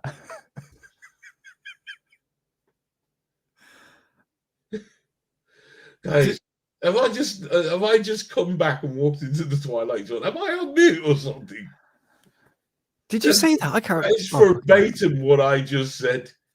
Oh dear, sorry, mate. Sorry, I was probably concentrating on chat. I do apologize. Oh yeah. Oh dear. Oh, sorry, man. But I tell you what. That's the latest that I know. I don't know if they've sent him any, because I'm sure he gave him some cameras as well. But I know he gave him like Nick reiterated. But I haven't heard anything from it, and I mean I'm sure the places that I go, if something came off it, 100% would have seen it, and I haven't seen anything. I haven't seen the other guy neither, the big guy. What was his name again? Oh God! Remember the ex-Marine dude, the badass. Can't remember his name now, man. I wouldn't want to mess with that dude. Well, you're not talking about what? Oh my God! What's his bloody name? You talking about Lou? No. The guy who actually went with Timothy to. Oh, Sean Ryan. Is that right? Is it Sean Ryan? You're talking about podcasters, ain't you? I thought they were podcasters. No. He went with some big military guy. I mean, some massive Hulk. The guy looked like Hulk. No, that. Oh, yeah. Even though it's actually Ollie and Lee interviewed him. Yeah, it's Sean. It was Sean something. I got his surname wrong. It's actually Sean. His first name is. But yeah, I remember that, mate. Yeah, very interesting. He was like, built like a, you could tell he's obviously military. So. Well, yeah. He's military. He told you. Yeah. You could just tell you. I think he's a Marine. I think he's a Marine. He knew his shit, so he went down with him to give him training with the weapons. He was on Alien Addicts, man. Yeah, I remember, mate. I think I was on the show as well. I think I was on the panel. Right. So that makes it even worse. I can't remember the guy's name. That was a few years ago, mate. He's a badass dude, man. Badass dude. One bad hombre, man. But what was the outcome of that? What was the outcome? Well, that's what we're saying. But that's what Timothy said from the beginning, it wasn't really like they're going to go down there and hunt these things down. They want to go and equip them so they can better defend themselves on whatever is going on. Because I think at that point they were trying to. These guys were afraid to go in the field because I think they tried to snatch somebody in the field, one of the kids or Yeah, it a was the girl. teenager. Yeah, it was a teenager. Yeah. Yeah, they tried to snatch her in the field. So then the workers were getting a bit frightened to go out in the fields. And these people are farmers. They're self-sustained people. So if they can't go out there and farm, they ain't going to eat. You know what I mean? It was getting a bit funny. Kind of Scooby-Doo, the story, though. It was mad. Yeah, I it loved was it, mad though. for a bit. When But the government put out their version of what was going on, yeah, you remember the miners, there was the gold miners on Scooby-Doo, platform. man, with jetpacks. Yeah, jetpacks and hoverboards and stuff like that. I think what got the public's eye more convinced that the face peelers were real is there was a video that surfaced that showed a body being pulled out of the river. Yeah. And you just see a skeletal, like you can see a body, but Yeah. was that ever debunked? Yeah. I debunked that. Oh, was it really? Yeah. That wasn't even in the place. That was in Brazil. That was Mexican, not Mexican, but cartel gang. Oh, it's CGNG cartel, I would imagine. Yeah. Oh, they're brutal, mate. Absolutely brutal. Yeah. Yeah. See, you know what? This is why I like the circle that I'm in, because pretty much if something comes out like, say, that video like that, and it does happen all the time. You've seen it with Atlas. That's how long it was going on as well. Then there were things that were trying to be equated with that wasn't with that, and it's lived in folklore. Now I hope you believe, but I'm sure that if I wanted to spend a couple of hours hunting down that video and hunting down the source and then showing you the source with legitimate, that you can say, okay, like an actual story that you can trace back, then you'd say, okay. Yeah, I know I can find that because I'm sure I showed it to Ollie when they were talking about it, and I said, look, this is it. This is where that video comes from. So it's got nothing to do with there. Okay, gotcha. Yeah, I was always wondered about that. I think I found out it was probably debunked. I'd just forgotten about it. It's been a few years ago, and I just can't really remember. Do you know what's incredible? Well, not incredible. When you look at ufology, every year is different to a certain degree. You know, there's always one thing. Either if you think it's leading the grift, or people just want attention, there's always something going on, isn't it? So after a couple of years, I'm going, oh yeah, like the crazy lady on the plane, the Miami aliens, the alien being spotted in the backyard in Las Vegas. So many different events happening. It's quite interesting. I have to admit. But yeah, could we just talk just briefly? Well, I don't know how long I want to talk about this, because you did mention it before the show about 3i Atlas, because there's one aspect I've been looking into just briefly before I'll get Hidden's opinion on this. I've been keeping an eye on 3i Atlas, for a number of months now. And what I've noticed, I'm sorry for regurgitating the information that I've talked about before, is a very, very hard push by the UFO community to push the so-called Comet 3i Atlas as an extraterrestrial craft mothership, giving off probes. And this has been relentless for the past couple of months. I've joined various pages. Apparently, there's supposed to be very, very established pages on 3i Atlas that has over 500,000 subscribers, likes, members, whatever you want to call it.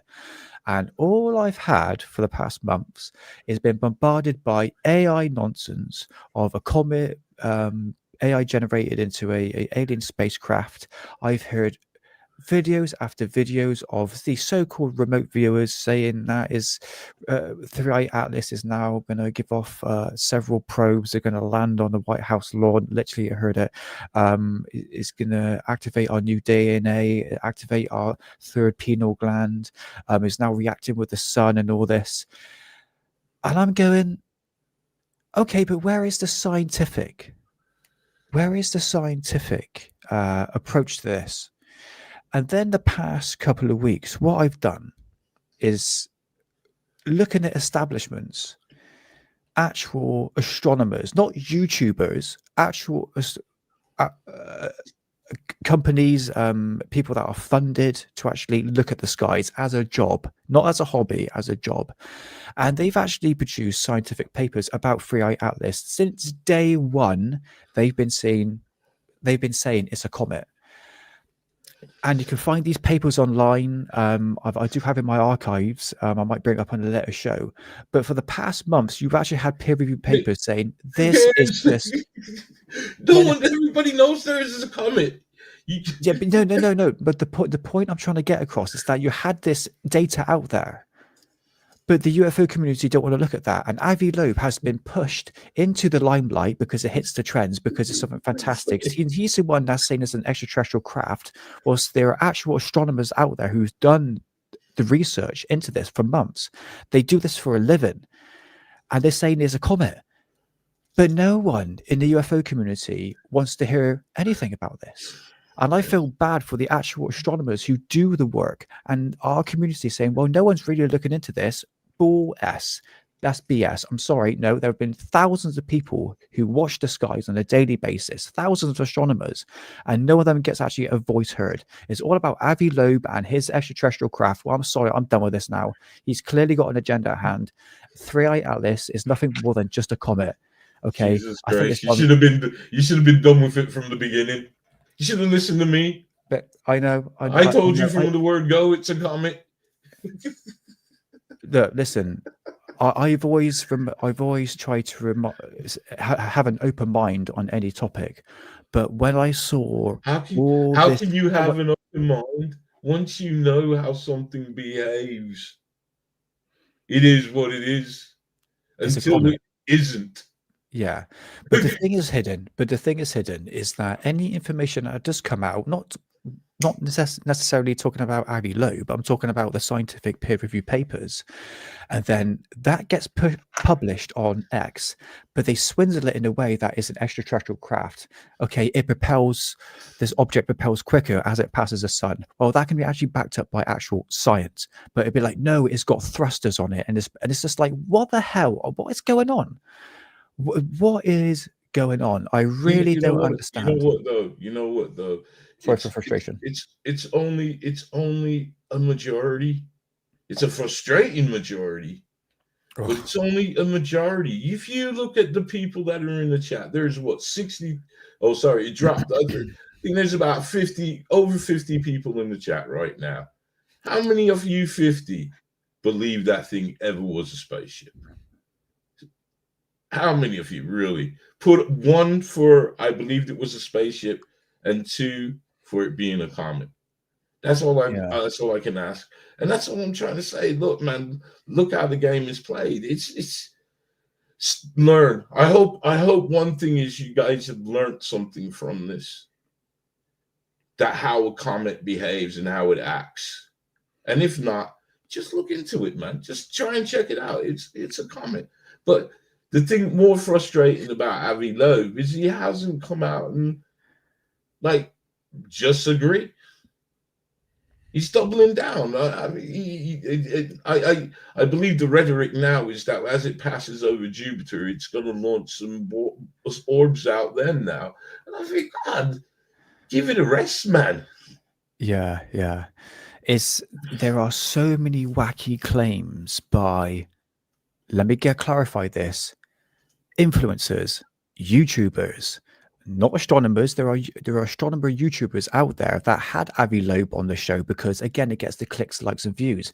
This is why mainstream media have actually got Avi Loeb on, because it gets the trends. The mainstream media are failing, so they need to go on our side and say extraterrestrials are here. Here's Avi Loeb, and what do you think, Avi Loeb? Well, it's 40% chance it might be an extraterrestrial craft. Probes coming off and land on a White House lawn. You'll see it has thrusters, and I'm thinking, where's your scientific analysis to back this up?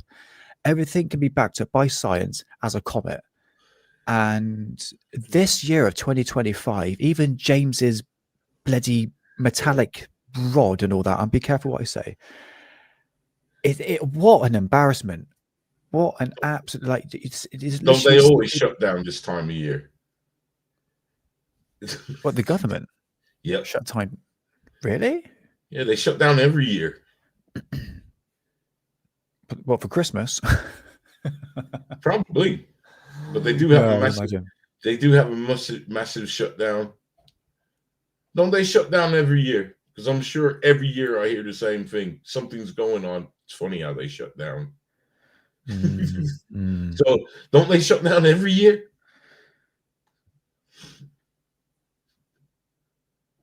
Yeah. I would say Lonnie Zamora case and I'll say that's a UFO case, and I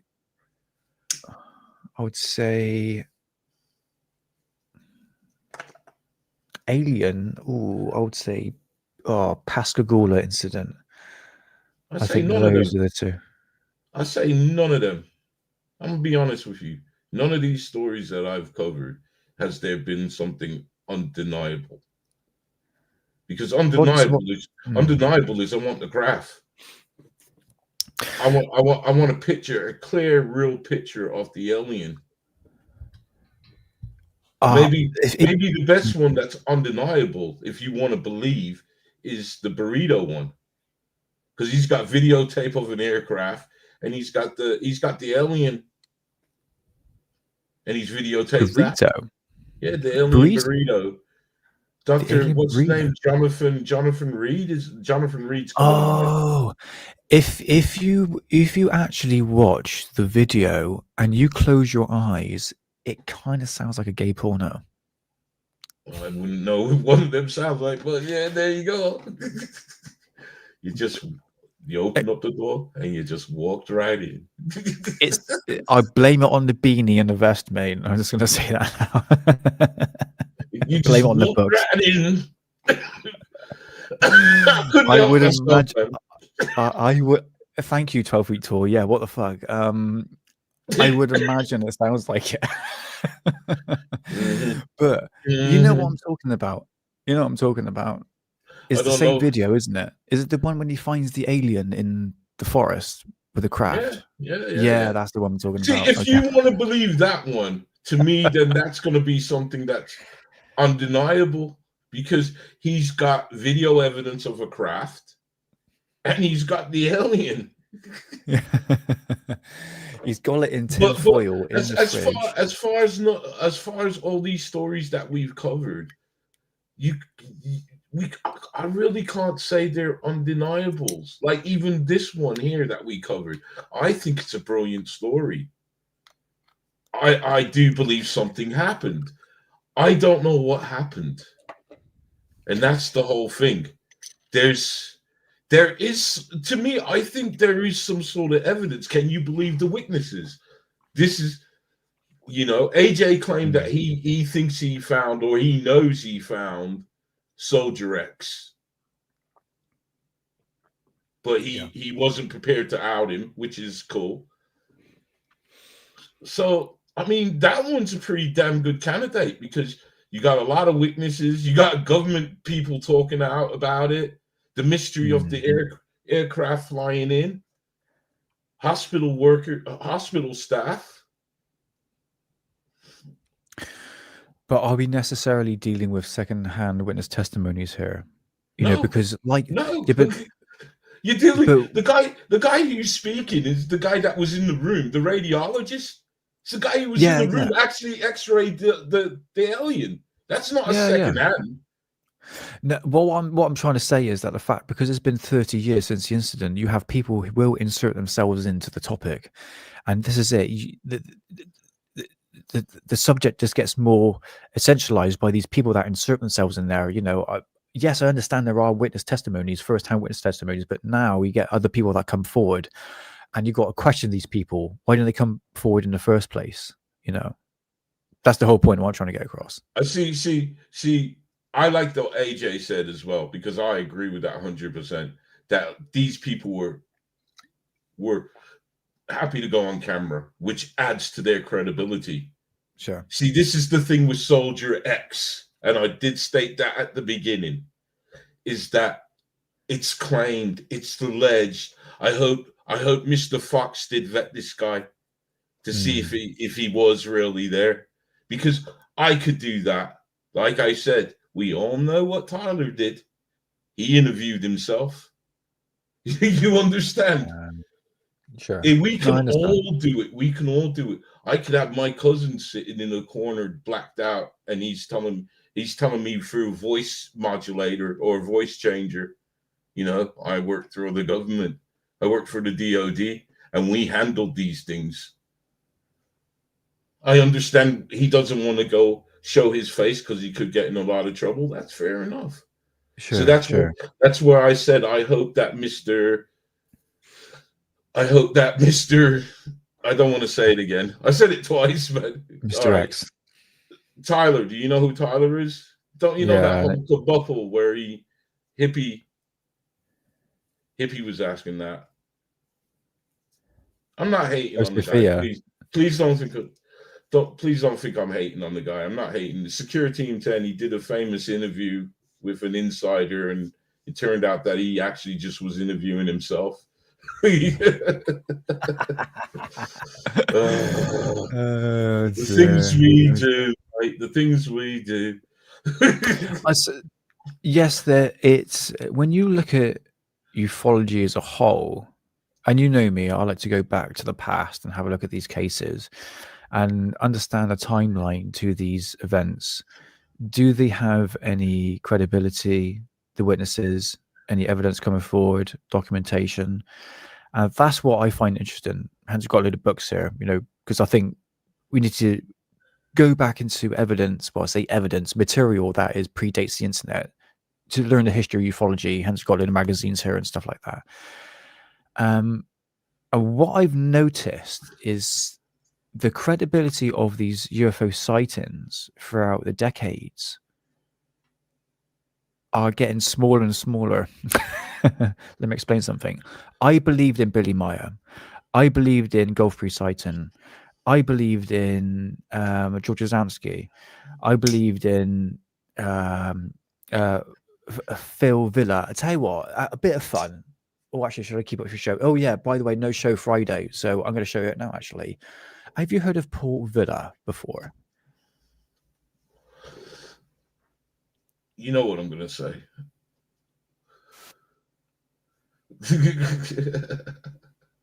All right, don't worry. No, I shouldn't say that. I shouldn't say that, because there's some people that you talk about that I do know. Oh, no. Right. But I don't know this guy. No, I'm going to bring it up. Oh, God. Oh, hidden. Don't bring it up. Don't bring it up. Don't bring it up, because I need to check there's no porn on here. No, you're fine. Okay, bring it up. Why would there be? Because there's a set of legs on there. I wasn't too sure whether or not it would show anything else. Bring it up, brother. It's all good. We're all PG-13. There we go. Look at that. What you're seeing here is a pair of legs and right feet. Yeah, right feet there. Right. So this is Paul Villa UFO photos, and just sort of going off to what Hidden was saying, and even I was saying as well, that where you analyze a lot of these UFO photographs, the people behind it, like Billy Meyer, who was also a faker, a Gulfphree sightings, Ed Walters case, again, fake. Dare I say George Adamski as well, again. But when you're dealing with photographs, I think we need to look at this. Not a lot of people know about this. Paul Villa UFO photos. Let me just show you what he took. Okay. So what you're seeing here is real, genuine photographs of flying saucers, extraterrestrials, maybe Maria is in there. See, remember that classic flying saucer? This is Port Villa, ladies and gentlemen. That's a And you good start one. to go, I like is that is one. is good. He's done good, man. He's done good on that. Look at the Do you know shadowing. what? Look at the shadowing Yeah, on that. I know there's no string attached, nothing like that. No, I mean, No pantyhose. the shadowing, he's done real good. He's done real good on that one. He's put in This the work. isn't. So yeah, That's this a is nice one taken. too. That's a nice one So too. these were taken in 1970s, 1972 specifically. Sorry, I should laugh. Look, come on, guys. Look, this is real. That do you know what? That is where that photograph comes from. It's called Port Villa. In fact, I'm going to put the link in the description now so you can laugh to your heart's content. Boom. There we go. But yeah, look at the photographs. Oh my God, hidden. So I would say A for effort. Hidden, would you like to clarify on these flying saucer right here? Hidden? Nah. Why waste my time? But they were good for the days. You put in some effort. They all did. Yeah, for sure. But this is what you're dealing with here, guys. Okay, yeah, obviously it's a hoax, but you will get people that will insert themselves into ufology. Not saying this is to do with the Varginha case. I just say it is a very rare occurring thing. And as a historian into ufology, going through these magazines dating back to the 50s, 60s, 70s, I mean, here's a typical example here. I think I showed this on Tuesday's show, which is I made private, by the way, because I had a hissy fit. Here is my magazine. I'm going to print something out. Stop. So this is my magazine, one of my earliest ones, and this is dated back to July of 1959. And I've got magazines from the 60s, 70s, 80s, and a lot from the 90s. And to be honest with you, there is a lot of information. In fact, a lot of ufology, and I think Hidden, you can actually back this up. Sorry for like regurgitating information, but ufology just goes through a cycle. It just repeats itself over and over again, and it's quite fascinating to know that concept, because when people are new to ufology, everyone's into sky watching, into UFOs, been into it for a couple of years. But for me, as a historian into ufology, I quite like to go back to as early as I can, look through the publications, and to be honest with you, it's just the same cycle. Hidden, could you clarify that one for me? Would you say the same thing? Everything just gets regurgitated over again. Project Bluebeam. It's just how it is, man. It's just what it is. It's the game. It's the game. Yeah. Welcome to the game.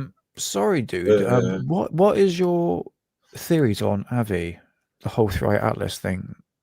Have we moved on for that conversation, or did I give you a leeway into it? I moved on from it, man, because it's asinine. It's really asinine. But what I have started to see, which is a great thing, and I even chuckled to myself today when I was working. Yeah. There is a very rapid decline from this guy now. You know, I can see that where I'm at, there's starting to be a slow trend rate for him. They're not buying into his foolish rhetoric no more. There is too many guys. There is a guy right now. He's an astronomer. I wish I had his name. And I'll tell you what. Oh God, never mind. He's a YouTuber. He's got his own. He's an astronomer, and he's getting some really cool pictures of Atlas. Really good pictures. And I agree. I agree with you, Nick. I agree with Dave Farina, and I agree with the scientists that he interviewed. That this is not getting, because this is an interstellar object. This is not an everyday occurrence, and it's not getting the views for the right reasons. Understand. Yeah. And I 100% agree with that. And I did say that once before as well. I'm not being conceited, but I know I said that too. Sure. That, my God, it is a fascinating thing. It is an interstellar object. Yeah. But no matter what, it's a comet. It acts like a comet. It behaves like a comet. It has done nothing out of the ordinary, not one single thing. Yeah. This is than it. what a comet would do. And believe me, guys, I know that a few of you out there, along with me, Uncle Underbelly understands comets. Hello, Bino from Oz, 1974. Nice to see you, man. Welcome on in. Good morning. Yeah. Good morning, sir. Good morning. Yeah, to it you. was morning, isn't it? Yeah, of Yeah, course. it's Isn't about, it? it's Yeah. about, well, it's coming up to 11 in the morning for you, sir. Bloody hell, wow. But I would agree with Crook's Zebra record. But all I just got to say is, what credibility? What credibility? You guys should not have believed him after Miller. 9:30. Oh, 9:30 a.m. God. Well, still good morning, brother. Sorry, we got it Still wrong. good morning. Having his Vegemite and a cup of tea. I know you just drink tea over in Oz in Australia. I'm not sure. I keep thinking everyone just drinks Foster's over there. We know for tea drinking in American Snowfall. Remember, this ain't Nick's channel, so cancel him, not me. Wow. Aussies just drink Foster's. Wow. I didn't mean to laugh, brother. Do you even think when you say these things, man? Well, it's not like you need to project it. Should I say this? See, he's even shouting at you. He's even shouting at you, man. Yes. We drink Lipton Strong tea here, man. We don't drink no Lipton Strong. Oh, Lipton Strong. We didn't have Lipton Strong. See? Anyway. Weak ass pommies. Your nana's from Wales. I'm getting them for you, man. I'm getting them for you. Well, we're known for we're well known for yellow tea drinkers here, so counterbalance that, man. But I mean that in no offensive way. I don't think that was offensive at all, to be honest with you. But anyway, let's move on from that. It wasn't. I was having fun with you, man. In terms of Avi Loeb, does he have any credibility? I don't think he had any in the bloody first place. In say credibility, he's just used for clicks, likes, and views. Remember, guys, the mainstream media, because they've lost so much credibility since what happened, not going to mention the name, and it's people like me and you, well, the people in the alternative movement, in the UFO realm, that sort of aspect of research, will now go towards, the alternative movement, which is basically, this is an extraterrestrial craft. And anything that Avi Loeb says... what photograph? Is that Ray's photograph? Who's that? But you can't just trust what Avi Loeb is saying as the all be in all. We shouldn't do that.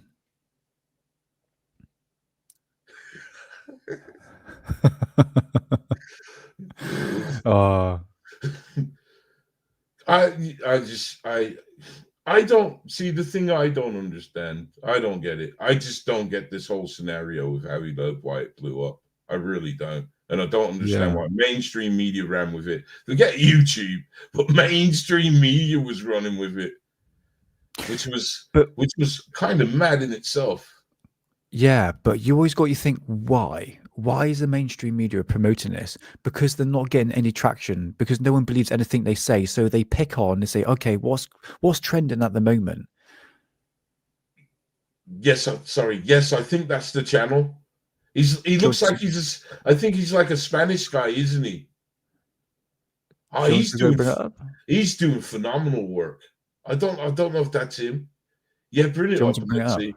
Let's see. Yeah. What was his name again, mate? Ray Astrophotography. Let's have a look. Ray Astroph. Everybody's praised. If this is this guy, everywhere where I'm going, they're praising this guy up. They're even saying, "Man, look at this guy. He's getting better pictures than NASA." He Okay, should so be this on was NASA's payroll. okay. Let's have a look. Oh, hold on. Bring this up. Okay. I shall hit subscribe. Yeah, that's him. That's him. Is that him? All right, let's bring this up. Let's have a look. Let's see what he has to He say. looks Spanish, doesn't he? Say again? He looks Spanish. Doesn't he? Oh, you can forward it a bit. You can forward it a bit. Just forward it till he's doing his studio stuff. Okay, cool. A presentation there in the press release. So the MRO, the Mars Reconnaissance Orbiter that took this picture, the sensor of that MRO is so big. So when it is pointed to the sky to take pictures of this comet, it's like you taking picture of Mars using your cell phone. Your cell phone, when you point to the sky, you have a much bigger field of view, right? You can see the trees, you can see the sky, everything, right?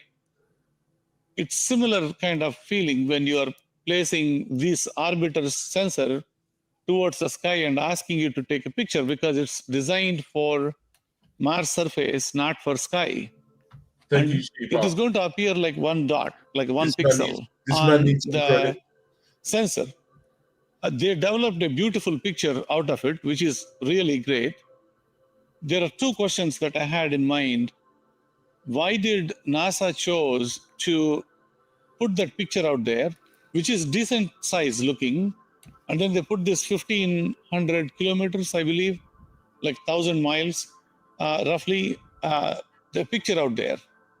So that's the Do you want to go skip ahead until the... No, I want to hear this bit because he's coma asking a valid of question. the Comet 3 Atlas, including the nucleus. That's what I thought. And immediately there was another scientist that said, well, coma was throughout the sensor on the camera. So I was thinking, if I point my cell phone to the sky and take a picture of Mars, which is like, it's not really a tiny dot. It will be taking more than 2-3 pixels if it is Mars. But let's assume for now, that's what it is. But if the entire cell phone camera sensor, has the coma, how big of the object am I looking in the sky, right? So that's one of the interesting thought process. The other one I was thinking was, well, this Very is incredible. coming to us without any tail. I think it's very clear now. And it has some coma around it. Most of the coma is maybe the recently it went through the near the sun. Maybe that's the coma, right? So when it comes near the Earth with our telescopes, when we see it, it's almost like a planet kind of looking, not the size of the planet, maybe not even the size of the moon, maybe a smaller moon, but definitely not like taking pictures of a comet. So I was doing various ways to take the pictures. I am hitting some snags when I'm changing the configuration to Nick, start thinking this you almost. want to fast forward it, brother? Yeah, she pop-up was giving me a different link to a much more better, it's the same guy but different video. Right, it is looking at, and look at the color composition, right? You can clearly see it is showing like pretty much the green hue on the comet, and it is looking brighter and brighter than any other star around it, right? So all we are doing is go ahead. I like this guy purely because he's got good taste in music. I love the background music. And ask it to remove the noise. It's going to remove that color noise, everything else, right? So at least we wanted to see the smooth comet moving, and also how does it look. So I'm going to load the pictures after the noise is completed. So these are the pictures after the noise is removed from the pictures. So these should be relatively clean files compared to what we are dealing with. It still has some dust and other stuff, but some of the noise was removed from these pictures. I think we should be good enough to deal with these. That's pretty cool because what he's doing, he's almost like acting it like a time lapse by taking these photographs in sequence. And what he's doing is literally going through the photographs really, really quickly. He's probably taking a photograph every second or two. And you're getting this. It's quite incredible. Pictures for now. Oh, yeah. So It's amazing. I'm going to isn't it? zoom in further. So obviously, Hey, you can still Drumstick. see the spin of What was that, mate? Saying hello to Drumstick. Oh, hello, Drumstick. How's it going, man? the rotation. Yeah, better than NASA. It's going at an enormous speed. Also, the camera and the size of the telescope is different. This is taken with RASA 8, not with the RASA 11. RASA 8 zooms out a little bit, and the RASA 11 zooms in. So you're seeing a little bit of a wider shot. I'm actually going a bit more closer than this.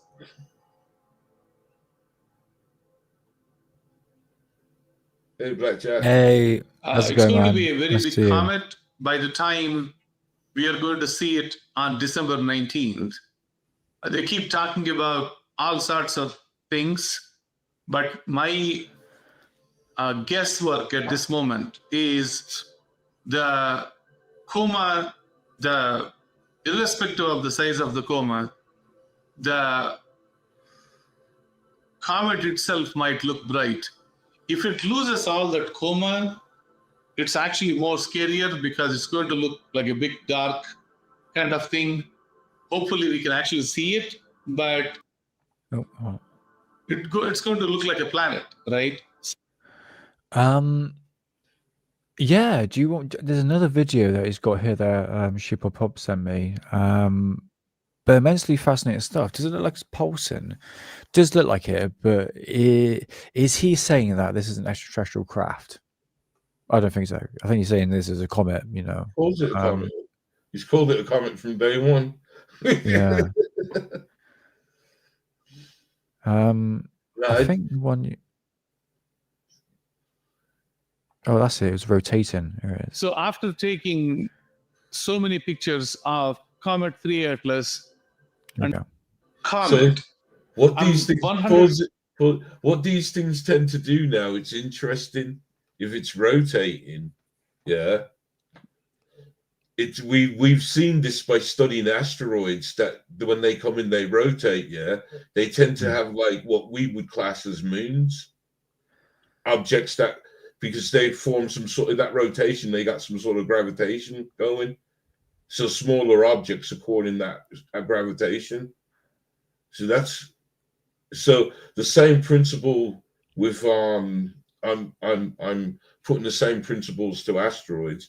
Correct me if I'm wrong. If somebody in there is, because I don't claim to be the smartest guy in the room. So if somebody says, "Look, you're not right," but I think I'm right on this.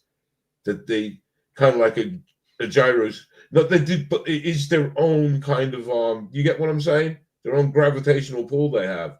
So if this thing is rotating, putting that with how we know about asteroids behave this way. Wonder if this comet could behave this way and have other objects hidden behind the stream.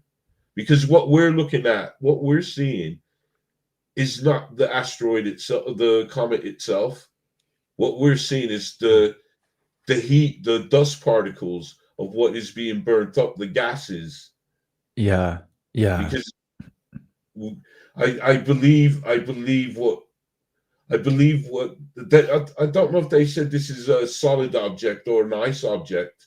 I need to look that up. But anyways, I mean, in terms of what Bino's saying here, it says if it is billions of years old, it would have picked up smaller objects in its own gravity. Yeah, gravitational pull, which kind of makes sense, doesn't it? Because how big this object is, also how big this object is. You know, it would have the mass of velocity. What we're saying here would be immense, and the gravitational pull is actually pulling in, would obviously pull in other objects as well. So Yeah. yeah, but yeah, very. I mean, Sheepop saying is showing heat in the center, but let's just continue just briefly. What, because this guy knows what he's talking about. Person buying to that shape of the comet now, it is going to look like this one somewhere other way, right? The shape is looking like something is flying behind the comet in one of the pictures, right? I will slow it down to a point where let's go picture by picture and then we'll process these. So this is one where you're seeing a whole bunch of fireball kind of going back. Okay, this is not a good picture. It's not very much high resolution. He got it from NASA. This is something I want you to remember. Okay, so this picture is picture number 14. Okay. So I did a color reduction, I did more sharpening, I increased the brightness and I color corrected again. I'll directly go there. I'll show you the pictures.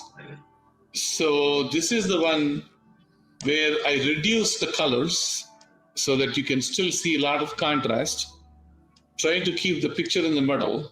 Okay, and I'll try to zoom in. So this has quite a bit of structure to it. Let me play it quickly. Huh, that's interesting. Look at that. Let me zoom out too.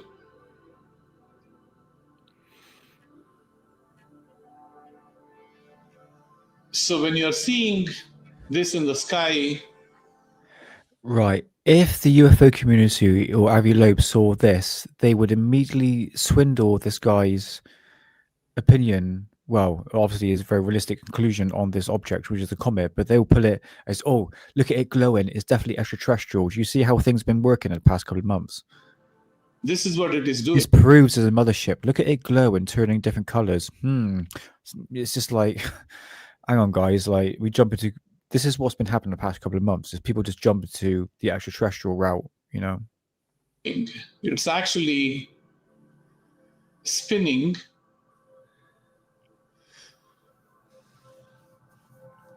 really furiously and making a mess out of that area, I guess. Beautiful footage, isn't it?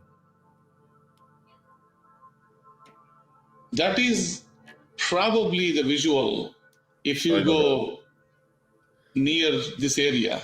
I just you can go very near to this one. Seeing This is this going guy to from be 3i Atlas. probably a lot of dust, smoke, CO2. I don't know what it is, but anyway. And So I'm glad that's the visual glad I he's wanted getting you the to bus. see. And then let's slow it down and zoom in. Not too much though, brother. So this is No, the because first one. He's got good quality. This pictures. definitely has a structure where the smoke kind of dust kind of thing is behind. Lot of stuff behind. I hope you can see the contrast in the back. I hope I didn't make it too dark in the background. This is not very good. And this is the most interesting structure. Definitely there is some artifacts of over sharpening there. Yep, there is something to some structure to it, some definition to it, right? And this is also kind of very interesting.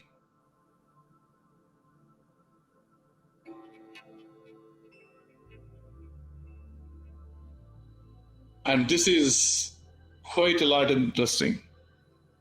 So definitely these are sharpening artifacts, so take it with a grain of salt. But we need to see what we need to see to understand what's going on here. So let's go a little slow Let me see if this is, it's still too fast. Yeah, I'm doing 1 second.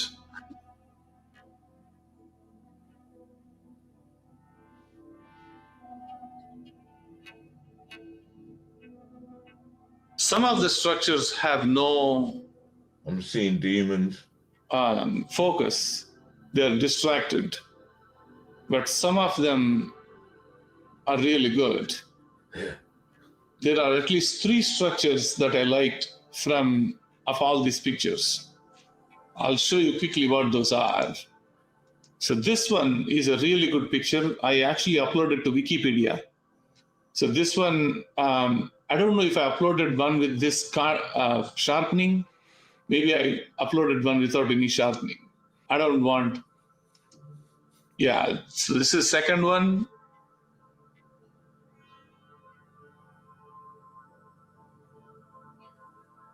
And this is third one. So these 3 have some potentials to it, right? This picture could be something in between those 3, right? It could be this, which is number 20, number 14, and number 9. These are the 3 pictures.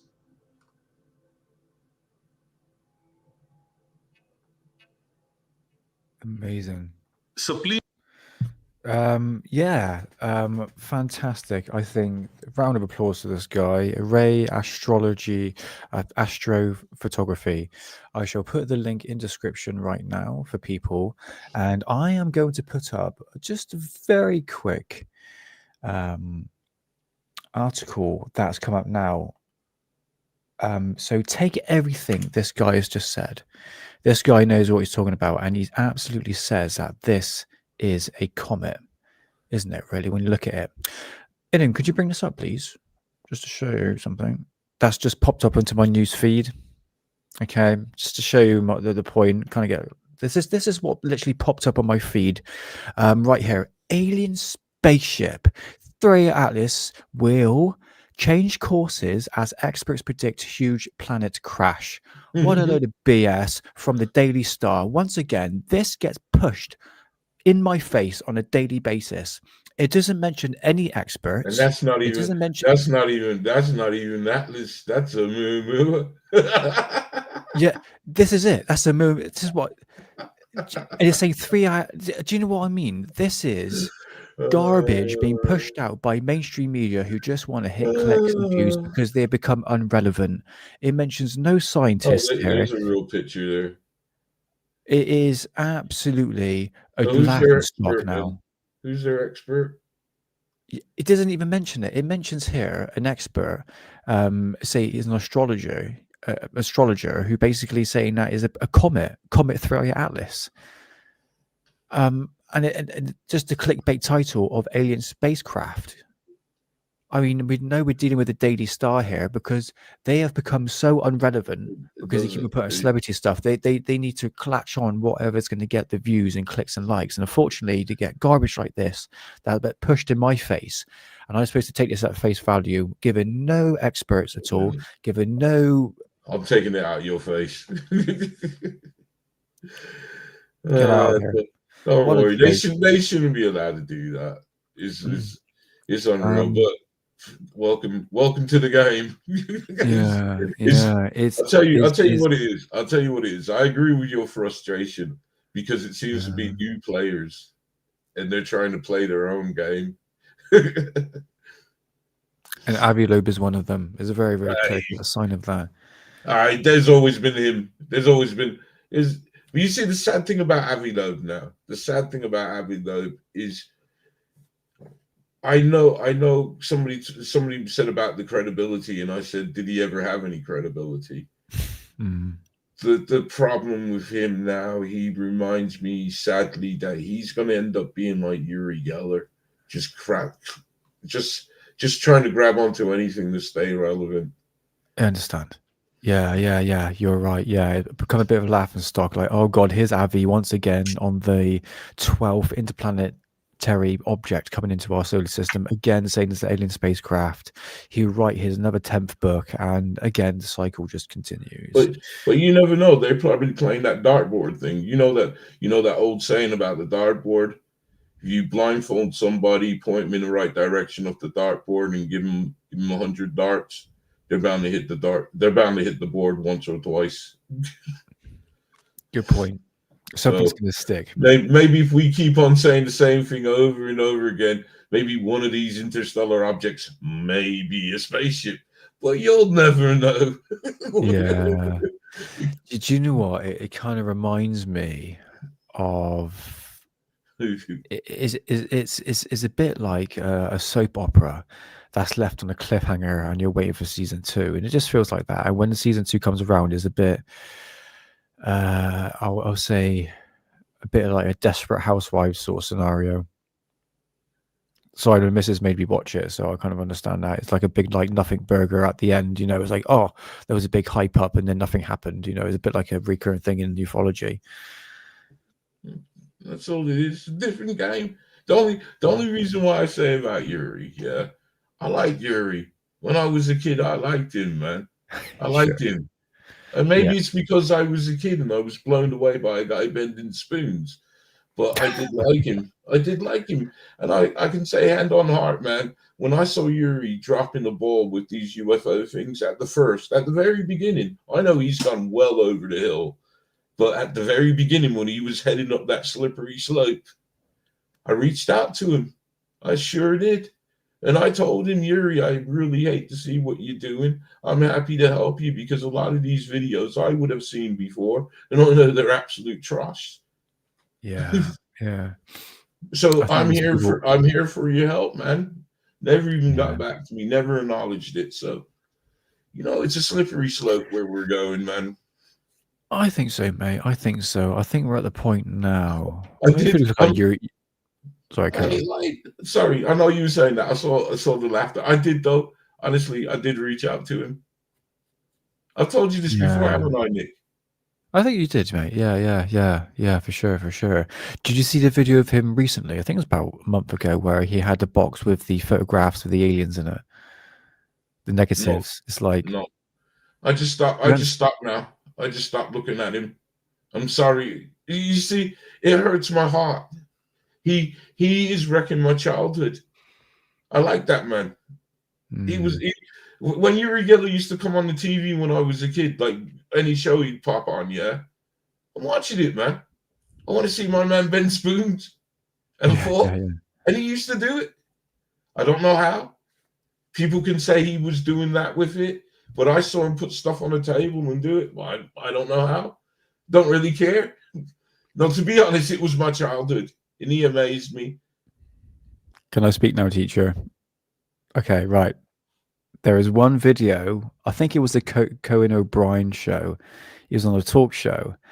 And then this dude, man, that is mate, I don't know what's going on in your head, 12 feet tall. I think I'm having a fun time here, but honestly, that is a big stretch. Mate, I would, in regards of Uri Geller, that's a bit far-fetched, 12 feet tall, I have to admit. For Uri Geller, right, look, he was on this talk show, and then the presenter goes, right, here's a bunch of spoons. He literally pulls out a bunch of spoons, and it says, right, could you bend any of them? But Uri Geller always have one in his pocket. He always brings out. And he's like, right, look at this. He's like, no, bend these spoons. He'd be like, oh, my psychic powers are not there today. I'm just like, yeah, right. Also, the spoons he would bend, he brought out himself. No one ever gave him. See, I didn't notice that detail. Did you not notice that? No, I never noticed that. I didn't see whatever you're referring to. But then again, I would. No, let's not show. I don't listen. I'm not going to play it anyways. I already said. I just walk on past Uri Geller now. I'm not going to put it video. I'm going to watch it for later, mate. Don't worry about that. I want to see how far this guy's come. Quite far, actually. Quite ridiculous, really. Look at that. It's stuff like that. It's stuff like that, man. It's stuff like that. You know, it's stuff like that. And Avi is slipping down a slippery slope. And I can see that happening. I can see it happening, the same thing. You know, when nobody's listening, he's going to turn around and say some crap like he's the same as him. Oh, I got an extraterrestrial. Oh, yeah. I got an alien's arm. I managed to rip off of somebody. Yeah. You know, At some point, yeah. It's whatever's sort of becomes relevant or going to get the traction, isn't it? Or just trying to stay relevant, isn't it? When you look at it, yeah, it's kind of it doesn't help anyone's credibility. A bit like the Abu Loeb thing, you know. Within time, it's just going to bite him on the ass. I know, A bit like Billy Meyer. That's exactly what I said. I knew that came out, and I don't know where did that come from. He grabbed an extra. Oh well, never mind. I said it. It's done. I don't know. So, are you nearly? Because I have some things to show. Yeah, go for it. Yeah, let's have a little look. So I don't know where you're at. No, I'm done. I've got all my stuff out of the way, mate. That is all the material I have. I do have videos of the Varginha case, but it's all in Brazilian. Yeah, Brazilian. Portuguese. Oh, is it? Oh, Portuguese. Yeah, they speak Portuguese in Brazil. Oh, is it? Okay, my bad. Okay. I didn't know that. Okay, fair enough. So I'll leave it in your hands. I'll leave it in your hands, brother. Uncle Hidden Underbelly told you something. I learned something today. Yes, I started something there. 3 testicle atlas. 3 eye testicles. Where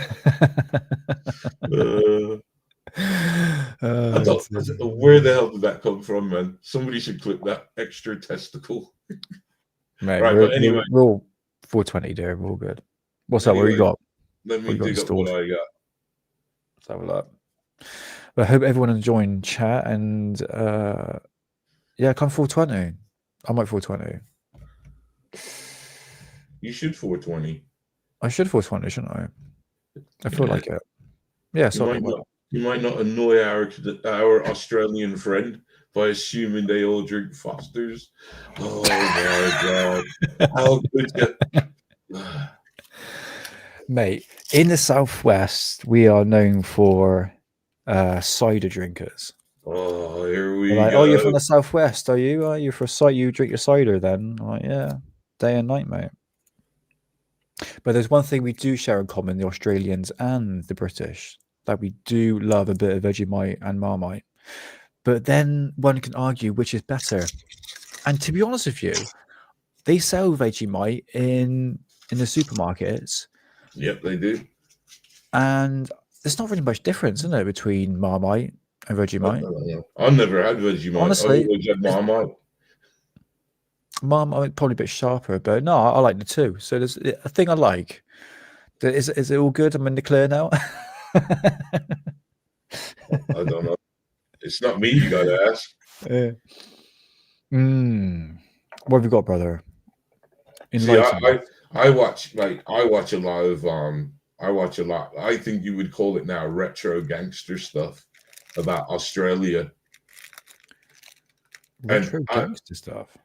Yeah, the stuff that was going on like in the 80s and early 70s, late 80s, one of my Australian heroes out there was Mark Chopper Reed, Uncle Chop Chop. He was one of my heroes, man. And the reason why I like him so much, and I know he's a bit of a Billy bullshitter, but I do like him. You know what I mean? His story was really interesting. Could you remember? Sorry, mate, carry on. Well, he was kind of like a bit of a Robin Hood, but people would say different things. Like in the neighborhood. Well, he wasn't like really a Robin Hood. He was a Robin Hood to a certain extent where he'd rob you. But he handed out, distributed to the poor. He kept it to he did keep it to himself, but okay. Oh, that's interesting. It's like if he knew like you robbed the bank, he'd go over to you and he'd, you know, say, you know what, where's my cut, kind of thing. Right, I gotcha. Oh, okay. And drug dealers, he didn't like drug dealers, so he used to just fleece them all the time. What's the word for those people? Bounty hunters, isn't it? No, gangsters. No, just bad boys. Just bad boys. Oh, Chopper though, you should. They did a life story on him. Yeah. It's just called Chopper. Just check it out, man. It's pretty rough, man. It's pretty rough, and that's just even a scratch of it. But he even had to come out, and he was saying like he never, because one thing he was anti. He doesn't like guys who hit women. Right. Okay. And he was pissed off when the film came out because there was a scene where he beat his girlfriend and smacked her mother. And he was really pissed off about that one. Oh, that's a shame. Yeah. Do you know Chopper? I need to Google him out on. Was it a 90s thing or 80s thing? A 90s, I would have said. Chopper. He sadly died. That was his life. That was like it's a semi, because it didn't really even touch on the guy's life, but it's just he's such a man. I always said if this guy ever could come to England, I would gladly go for a pint with him. But I don't think he could. Uncle Chop Chop, come on, man. Uncle Chop Chop. Uncle Chop Chop. Nah. Okay. I always say, because in Australia he used to go around and do talks. You know, he was that huge. He was going around Australia doing talks, but because he's a criminal, he's not gonna come to England. And the chances of me, but I would have loved to have the drink with him, man. Just let him tell me one of his stories, man. Because the guy's got an arsenal of stories. Oh, he died at 58. Yeah, it's liver failure. Yeah, liver failure. Yeah. Oh, that's interesting, guys. Look into. All right, I'll bear that in mind. Okay, where am I? Could anybody remember Around the Twist? Could you remember that hidden back in the 90s, the Australian program? No. That was spooky stuff. It had a very catchy theme tune. Da da da da da da da da da da da da da da da. Could you not remember that? No, I'll go sir. 420. No, sir. Just because I don't remember. You know what? Hold on. The name kind of, I don't know. I think I'm Spain. Oz will probably know about that. Around the Twist. I used to love that back in the 90s. But mate, what have you got? What have you got in store? All right. We're rambling. I was just working that out. Oh man, this is like, okay. So what I've got. Tom Baker says it used to be called the Unexplained Show in Australia, but we known it here in England Around the Twist. No, look into that. Around the Twist. Sorry, mate. I stepped in. What have you got, mate? Well, what I got here, and I'm not being lazy. This is not the reason why I always say this. No, never mind. I'm not even going to explain myself. We got a piece of footage to look at here, right? Now, This is coming out from Chile, and this was taken on the 14th of November, 2025. And this is what is being claimed on this footage. Now, I can only tell you what is being claimed. What is being claimed on this footage is, have you seen this one yet? This is a flying saucer, but it's parked up. Oh, right. Have you seen this one? No, I don't know if I can take you seriously the way you described it. But go on then. Oh no, I'm being serious. Okay, I'm being 100% serious. This is what this is being described as. It's a UFO parked up in this place in Chile. Now Chile has, it's written on the video where this is in Chile. Okay. Okay. So here it is. We're having a look at the parked up flying saucer. And there's some gay music.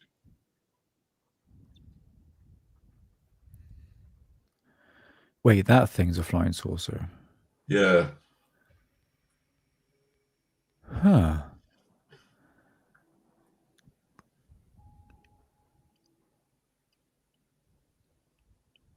See, that's where it was. Yeah.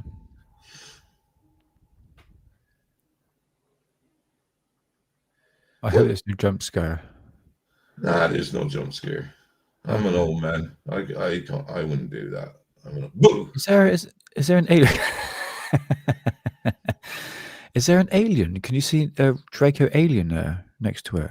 Oh no, I think it's a rock. Hold on. Well, German I'll tell you helmet, what. yeah. I'll tell you what. The best thing to do is get Scott C. Warren on this because he's the expert at coloring rocks. Don't say that, man. He's my friend. I don't know, mate, to be honest with you. Yeah, Sophia says lampshade. I judging by the proximity of this craft itself, I mean, look at the trees in the foreground there. It looks quite big. But is it necessarily a flying saucer? You can see there's a reflection of light coming from the object itself. It could be, yeah, like Rebecca says, hubcap. see, what pisses me off about these videos, right, is you're close enough. You're close enough. This would have took an hour out of your day just to walk up to it and get a nice tight shot. You get what I'm saying? Yeah, or even see the thing lift off, at least, but you don't. Because I think that's what I think it's edited as well. See that jerky, I don't know what that is, unless that's supposed to be them trying to make a picture look good. I don't know. Yeah, right drumstick. They always stop. I see the trees moving because I was thinking, could this be a picture?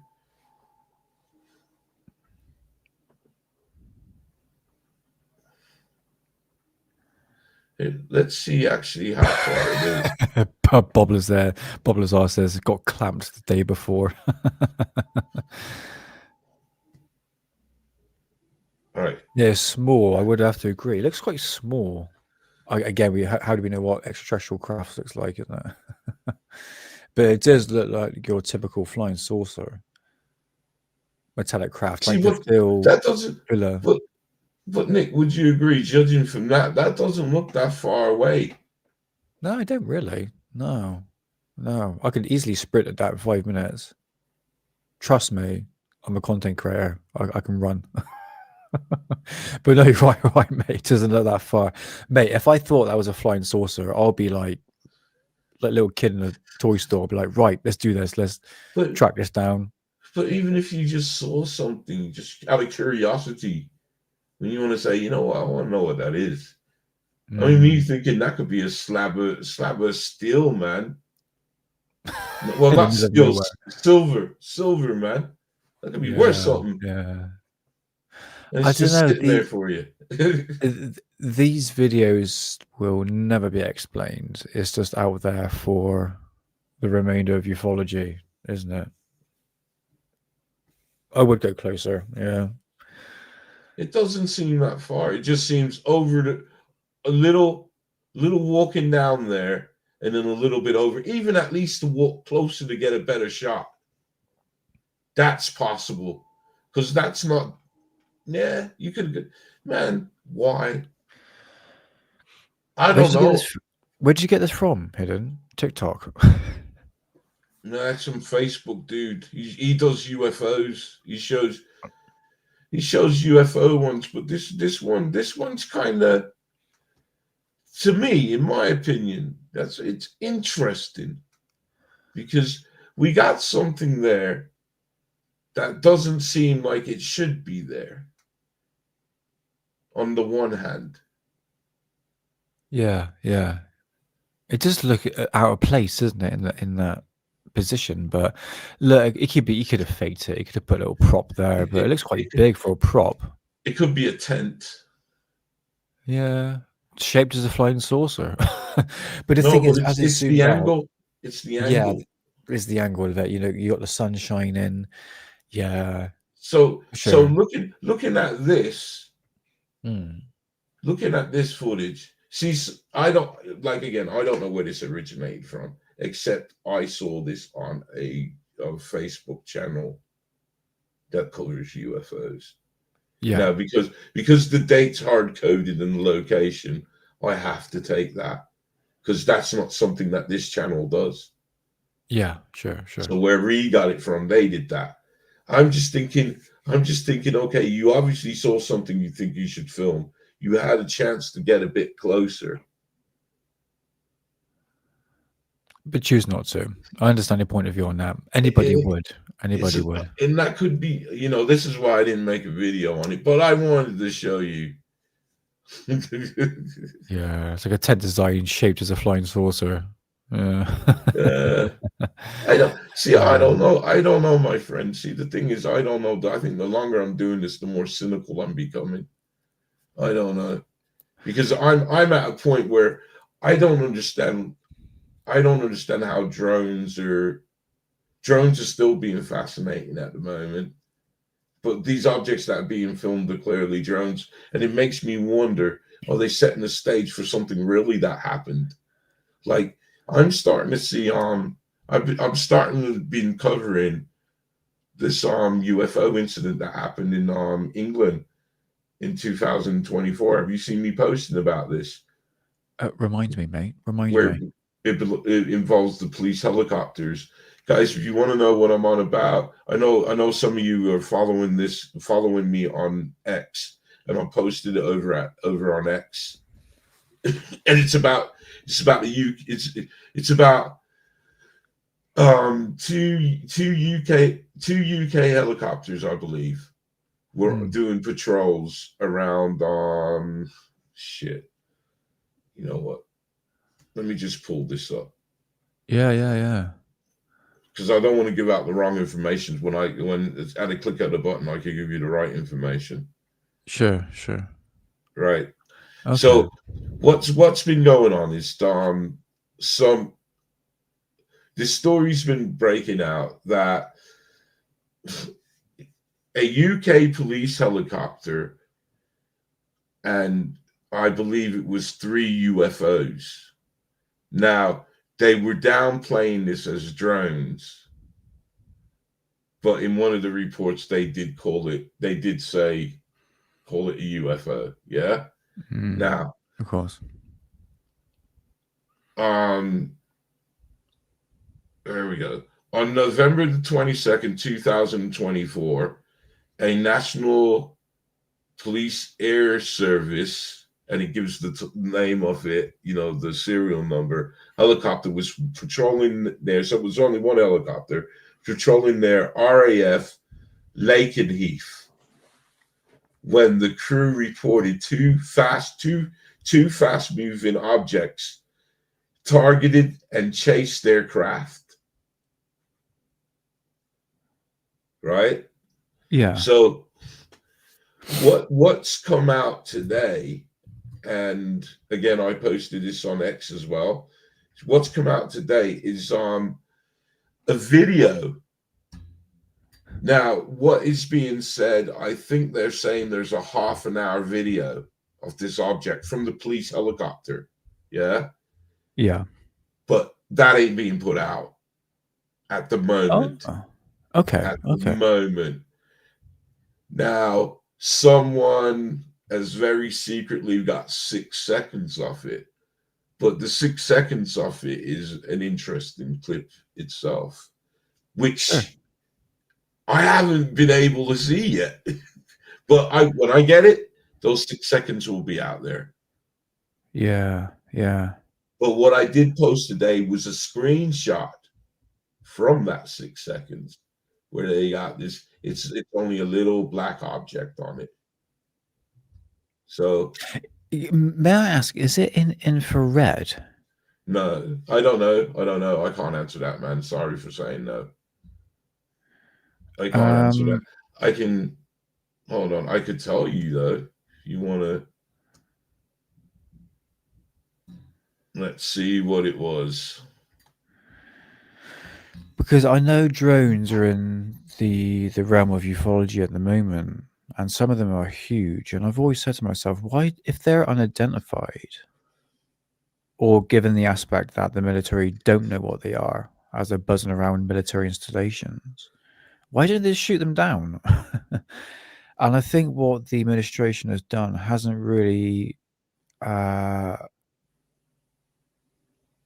given a conclusive explanation in regards of the drone phenomena buzzing New Jersey. You see, I don't know if this is an explanation, but this is what I'm trying to understand about this drone phenomena. When they're saying unidentified drones, and I believe this to be the government, when they're calling them unidentified drones, yeah? Yeah? Yeah, I'm with you. All right, man. Sorry, because I'm trying to find out, get some more information on this. Yeah, that's cool. I mean, But what I'm a bit stoned. No, that's cool, mate. Don't worry. I mean, what Rotary's saying here, drones are very important for the future. As testing is massive right now. The elites. Agree, government. Yeah, I would say that the military knows exactly what these are, but they're not telling the public. No. What I'm trying to say, I'm not gonna go like what I'm trying to say with the drones and the government is the words they're using, we're latching on, but it means wrong. It's not what we they're saying unidentified drones.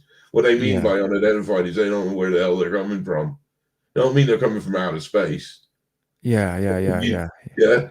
But the community's latched on that. Well, who are these drones? Are these alien probe drones? Yeah, like plasma orbs and stuff like that. And there's like the amongst the theories on that. It doesn't really help the case at all. I think there's something military behind it. I think it's a new advanced drone technology that's been used.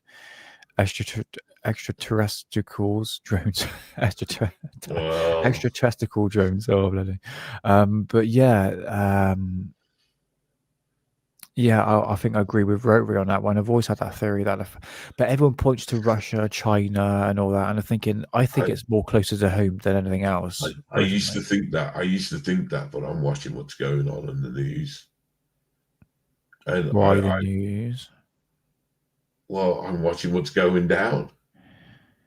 And that's the report that I can see is what's going down. Well, the fact these are Russians and China. I think something's going to go down, man. I think something's going to go down. I think someone's poking a bear, and the bear's kind of expecting it to happen. That's what I reckon. They would have shot these down months ago, mate. They would have shot these down months ago. I think there's something else here, and we have not been told the truth. Everybody points at Russia and China without anything really being verified. I mean, you can say with my case as well, but if you look at the backtrack record of the military, these drones being buzzed by military installations, why have they not shot them down? Have you not heard of NORAD? Look what happened during 9/11, 9/11 and that sort of that thing. Since then, anything that's over military airspace, they are entitled to shoot it down. Why haven't they not done that? I think we're at this point now. We need to sort of stop pointing at Russia and China without not really. You know why they haven't shot them down? This is the whole thing that you remember we had this conversation about this, I think, on the last show. When we were talking about testing the airspace. Testing how far they can get, testing response time. I mean, we just had it on the news where Russia had one of their ships at the very edge of our water territory, and they were even shooting laser beams at our jet pilots.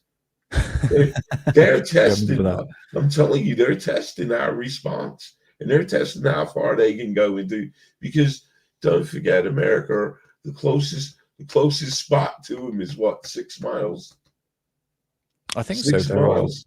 It's the closest spot, man. They can, and those Russians, man, they're hard, man. They'll walk through Siberia to cross that 6 miles. Yeah, but anyways, man, it's just crazy, man. It's crazy, and that's what I'm trying to say. Maybe that's why I'm getting so disheartened with things. And look, because I think a video like that, but you see, again, I have no source, and I don't want to. But I think the way things are looking, because I don't know where that video. I think these South American channels, they got like their own little in. There's a little news that I can't find. Yeah, sure. I hear. shouldn't be so cynical, because that's still an interesting video. Yeah, mate. It's okay to be cynical sometimes. We've been in the field for a long period of time. We see the BS that goes with it. We understand, in terms of where these footage are coming from, especially in your case as a content creator. Where is the location?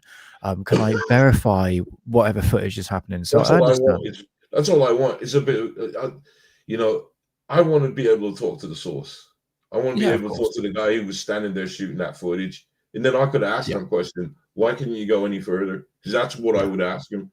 Now, just bringing back to talking to people about footage, I have a second piece of footage that I wanted to show you. Now, I did find this one interesting. Okay. And I did reach out to the guy, because I did have the original source to the source of the footage, but unfortunately he did not get back to me. Now, the reason why I didn't post it is because I don't like posting these videos. And when you'll see it, if you see it, because I might not show it. Hold on. Let me get it up for you.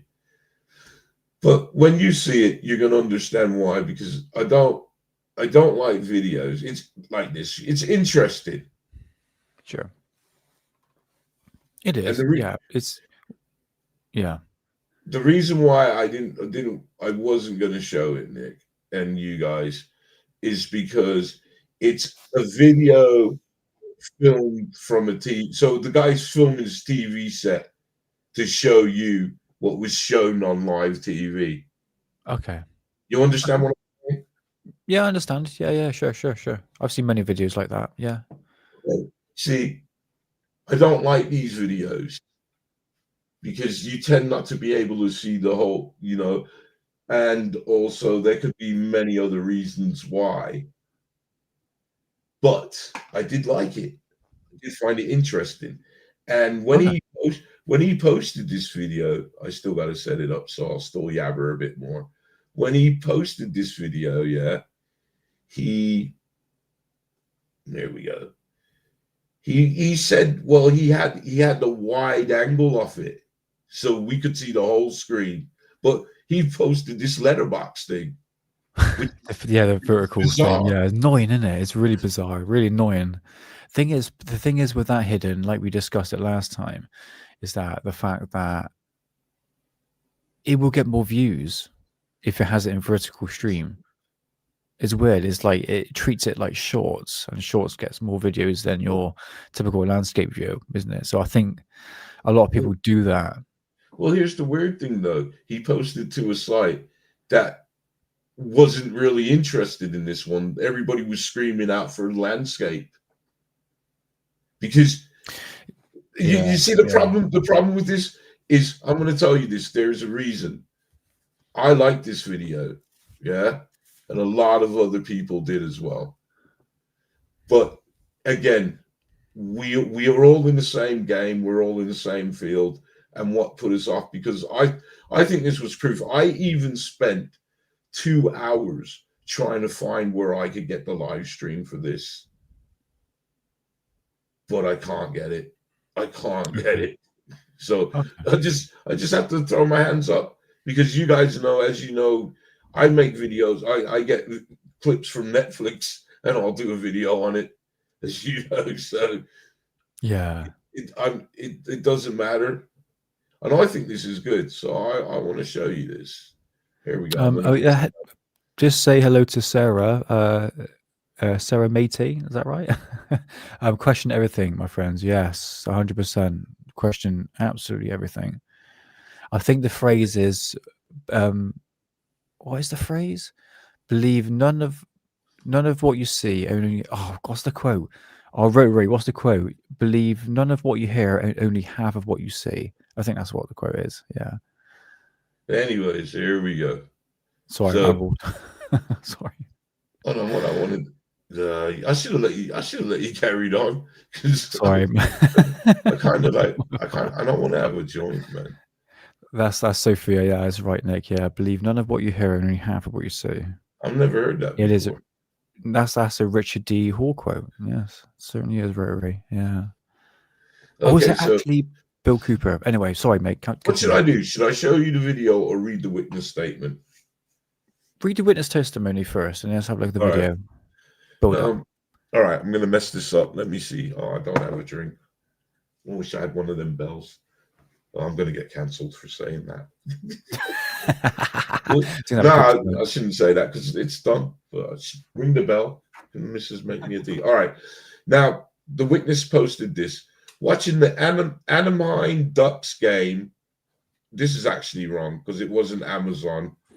He did read. Let me have a look. See if he done the correction. It was on Disney. All right, he did a correction. But while watching the Anaheim Duck game on Disney, I saw this. The camera is moving left to right, so it looks faster than it probably going, as well as the distance makes it hard to see any indicating lights. Could be a helicopter. It was after the first period of the Ducks versus the Bronze, closer than the start of the second period during the break. So he's just giving you, because he's seeing this during the live stream, a few commercials, then this. Probably a nothing burger, explainable but interesting nevertheless. The game is still going, but I forgot the exact timestamp. Almost looks like it has a back-ended, like a helicopter, but still too grainy, low pixel. I forget the exact timestamp, sorry. Every time I rewind it to try and get the video, I was forced to watch 2 minutes of commercials. Again, hello, yeah. So I know he did say, yeah, no, just basically that. This is what he's, so guys, this is what he spotted.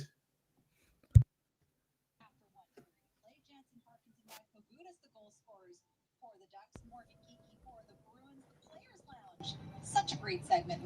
After one period of play, Jansen, Parkinson, Radko Gudas, the goal scorers for the Ducks. Morgan Kiki for the Bruins, the Players Lounge. Such a great segment. Huh. That's interesting, isn't it?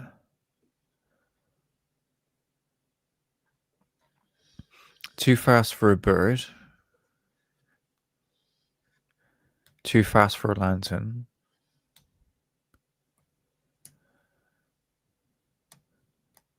See, the main argument, but I don't believe it. I never believed it. But I wanted to see the widescreen footage, but he hasn't got back to me either way. I wrote to him twice and I gave up. Yeah.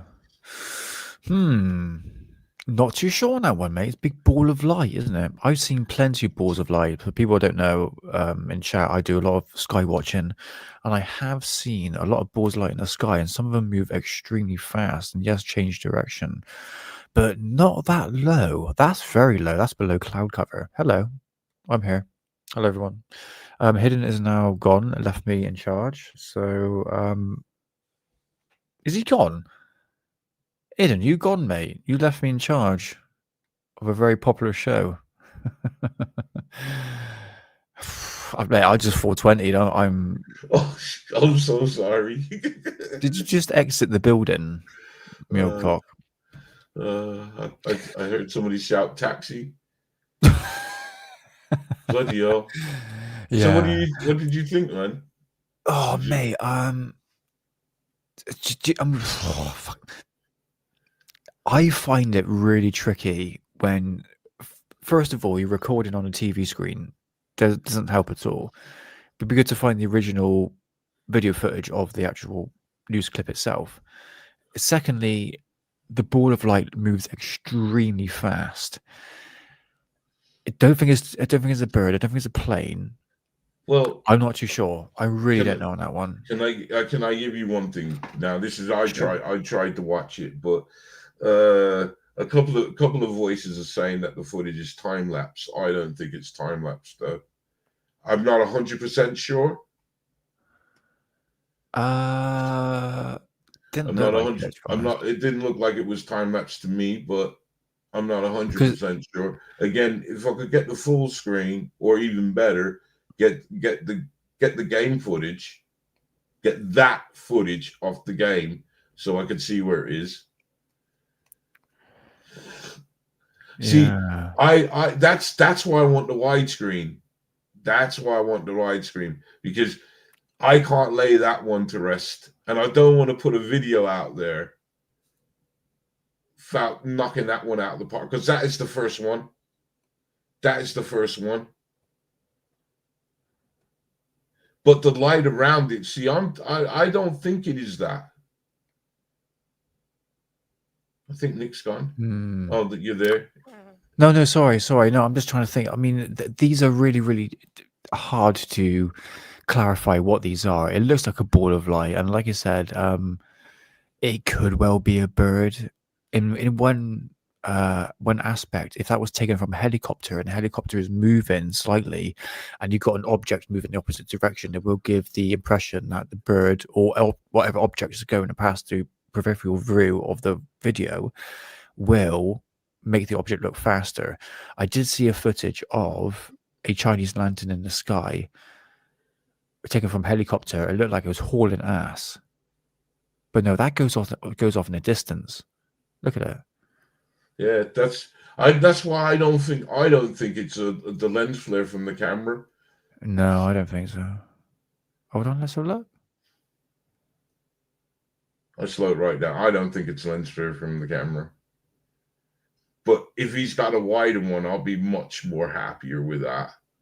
No, it's not time lapse because I can see the cars moving in the background. Yeah. I didn't think it was time lapse. Interesting. Good one, but it's going to be hard to find out what this actually could be. Because with a bird, bear in mind, guys, you see flapping motion with the wings, and you don't see that there. It's just a solid ball of light. See, I can Interesting. I'll play devil's advocate with the bird. There's certain points that they can hit adrift and they don't have to flap their wings, more like a glider. Sure. Oh yeah, I understand. Yeah. So I will hit that. But I don't think it's a bird. No, I don't think so. No. I don't think it's a bird. I think this camera is keeping up with this thing at a certain point. I mean, I think so.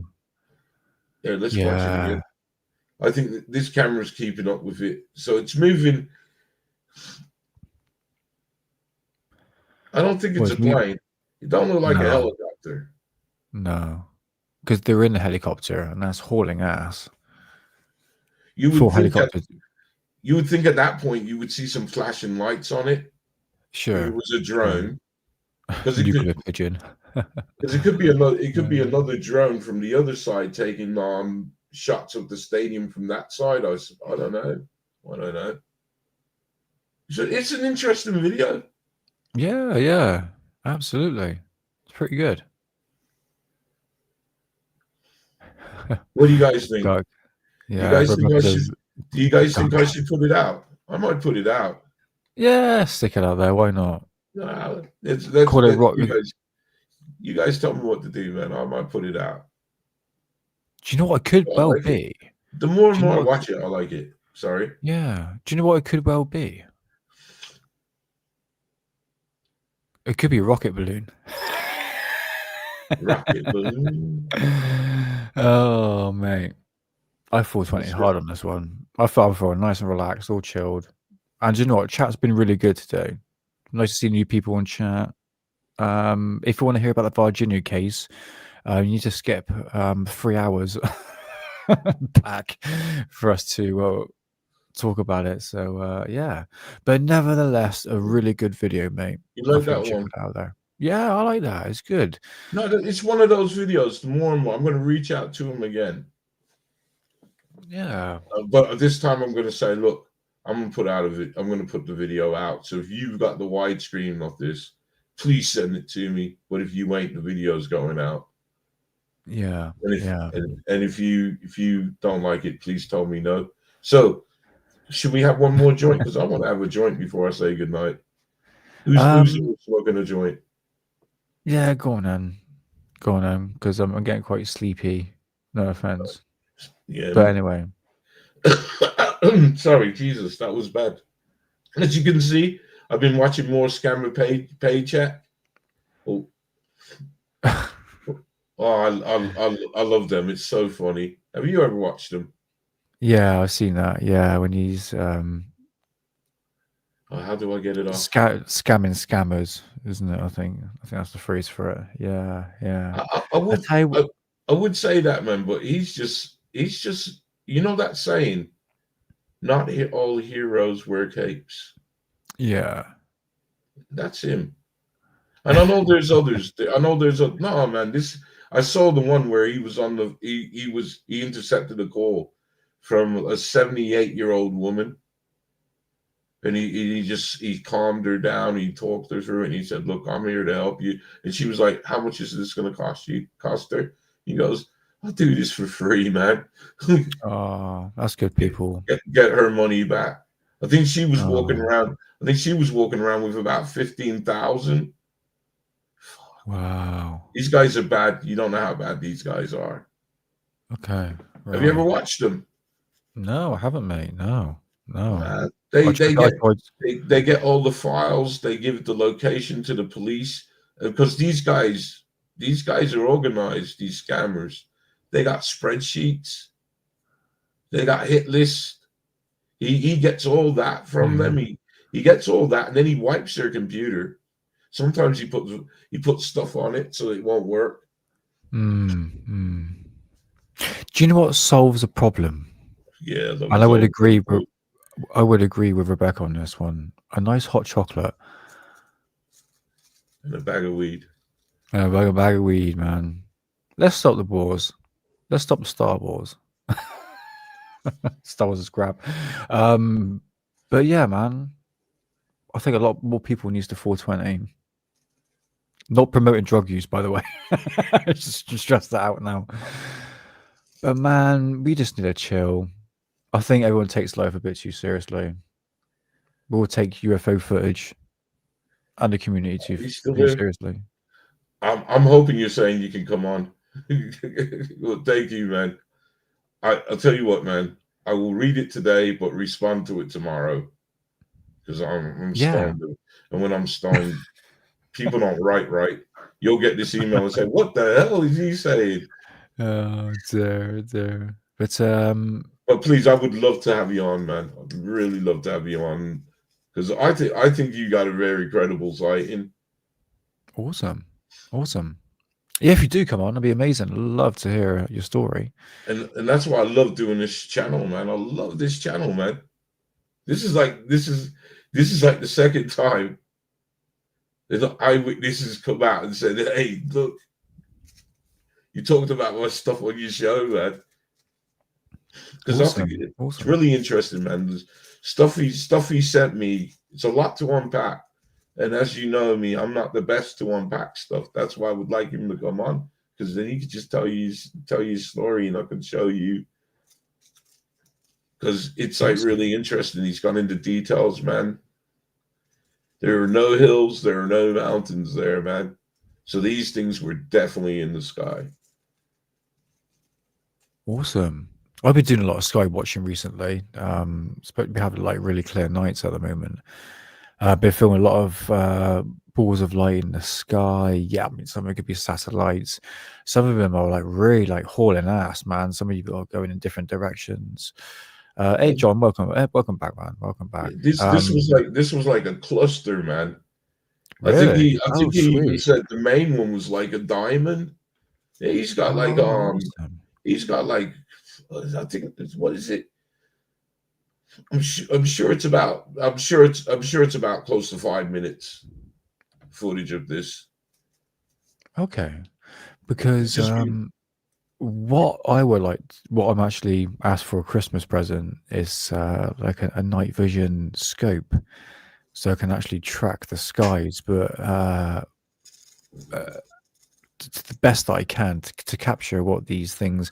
So the idea is that I'll have the satellite feed on the on the go with the live stream, and we can see what's flying overhead and track what can be explained and what cannot. But man, there's been like a lot of activity in the sky, and I've seen balls of light that change direction.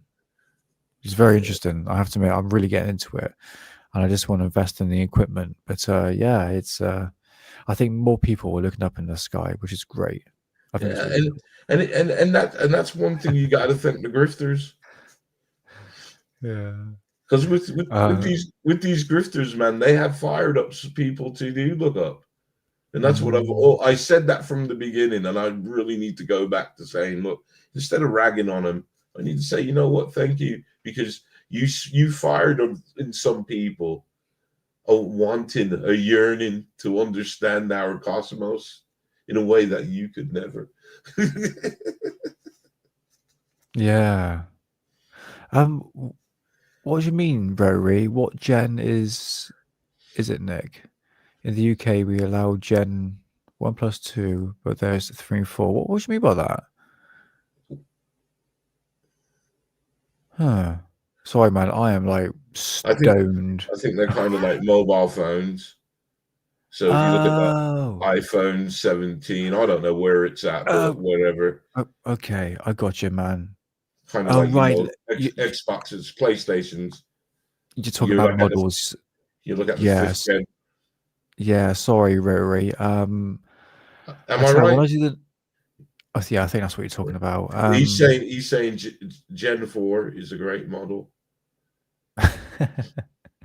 Gen 4, the latest model. Okay, well, Gen 4. Sorry. Well, specifically, what I wanted to do is actually link it to the phone or some sort of device where I can actually live stream it.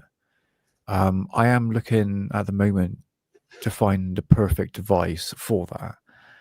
It's going to be a few £100, but it will be a night vision camera, and it'll track all the planets, all the stars, everything floating by in good crystal clear quality.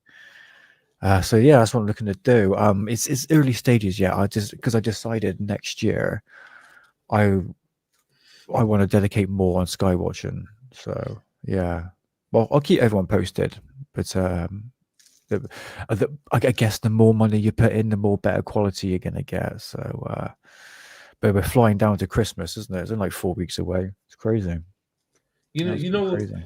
You remember them stories about the military night vision that all of a sudden they put out of circulation because the soldiers were claiming they could see things that weren't there. Do you remember this story? I did about that. Yeah, they were seeing like entities and stuff like that, if I remember. Wasn't it a certain color? Wasn't it red, I believe? Does anybody in the chat remember this? I can't remember, mate. How long ago it was, but I remember hearing a brief story about that, probably on Reddit or something like that.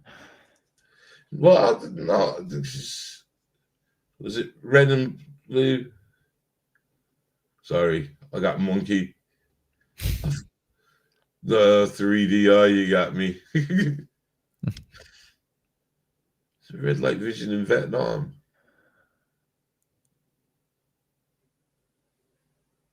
I think it was a red night vision, and they changed it to green. Oops. Hello. Okay, that's interesting. Is it? And like there was, because I know it's not a myth because there was something there. Somebody showed me some evidence about it. Yeah, I heard a brief story about that because everything was green, wasn't it?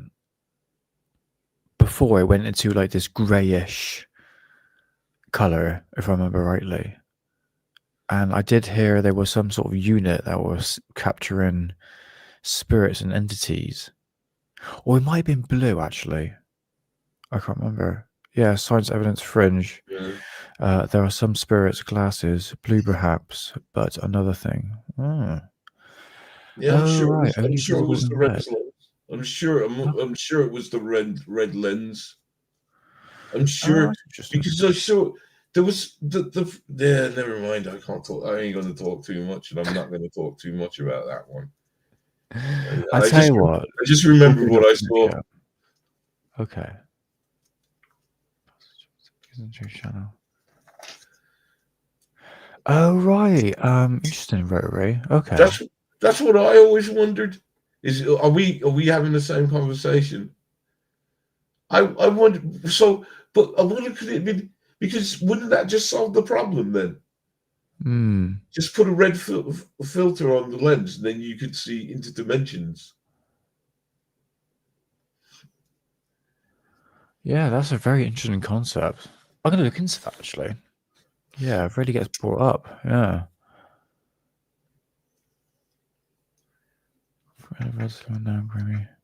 And there's a lot of weird little shit that goes on out there.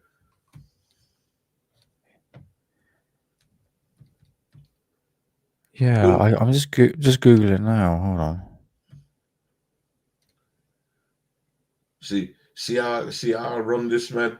I rolled up my boy, and then I come out and just hit some stuff up, man. About because that was Nick talking about these, and it just made me remember that story.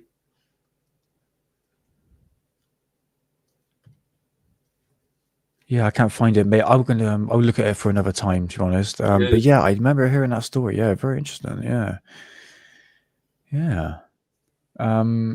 Could you remember the device, the Nintendo Connect, where they can see the outline of the ghosts, in, like stick figure forms and stuff like that?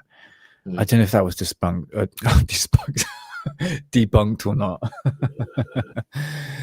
Yeah.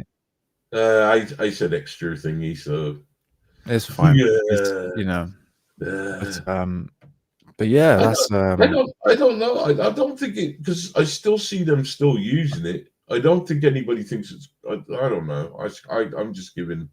It's been debunked, has it? okay. All right, Sophia. I'll take your word for it. So okay, no, I gotta know because I'm not. I gotta know, man. Why? How? Is there a quick way? Do you know who this is? You know what? Hold on. I'm gonna make you just wait a second, and then you can be able to post links because I saw you say that before, and I thought I'll sort that out. I'll remedy that tomorrow, but I'll do it now. Hold on, let's have a look.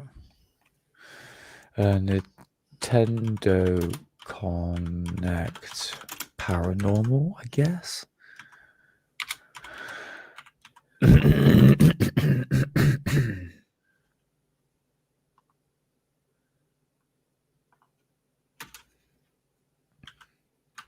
Debunked, I guess. Put that in there. Oh, what the hell's going on here?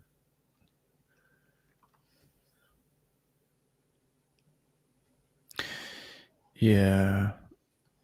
I don't know. I tell you what, I might have to leave that for another time, mate. Because is Nintendo Connect, isn't it? Or is it something to do with the Xbox? No, it's Xbox Connect. It's an Xbox Connect. Oh, Xbox. Right, there we go. Because back in the days, I used to have an Xbox, so I know about.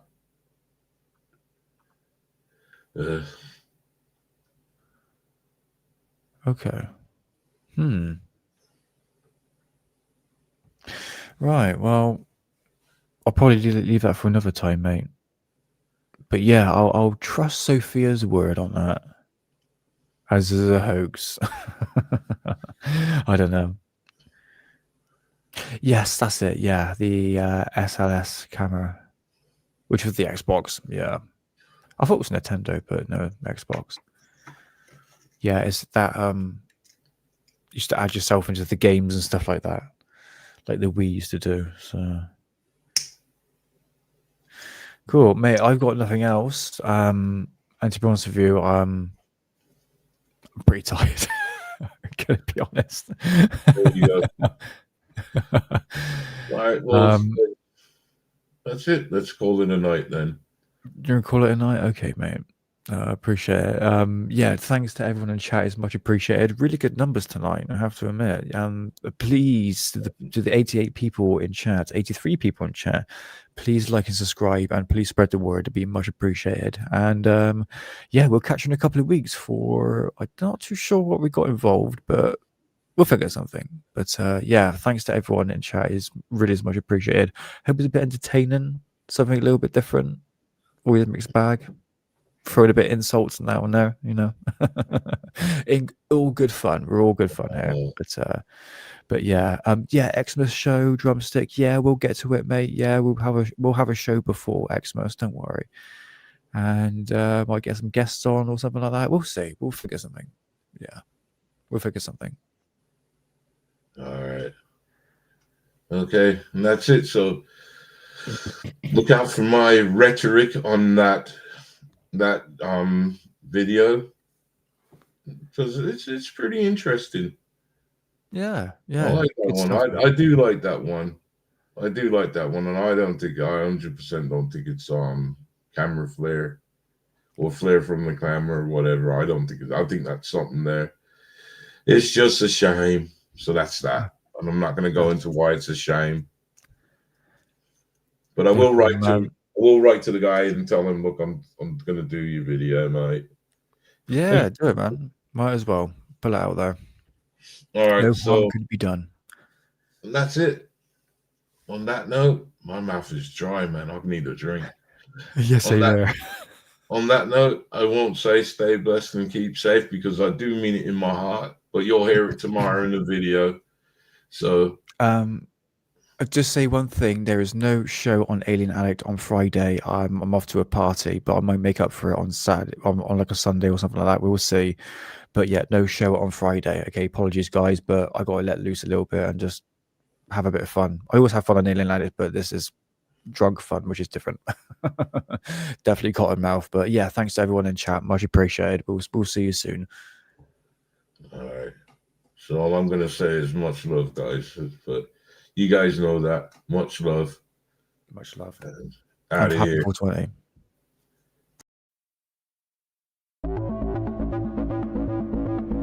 For there is nothing hidden that will not be revealed, and nothing concealed that will not be known and illuminated.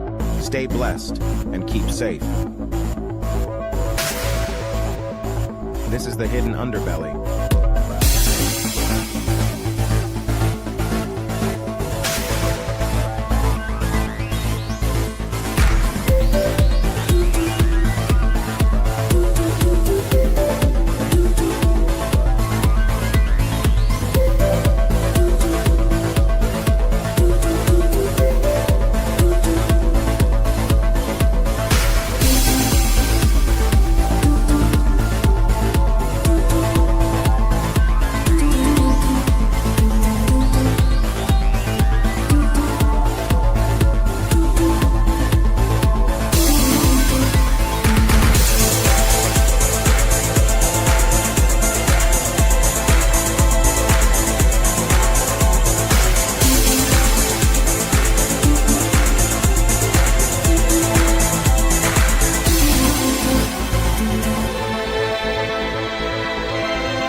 Stay blessed and keep safe.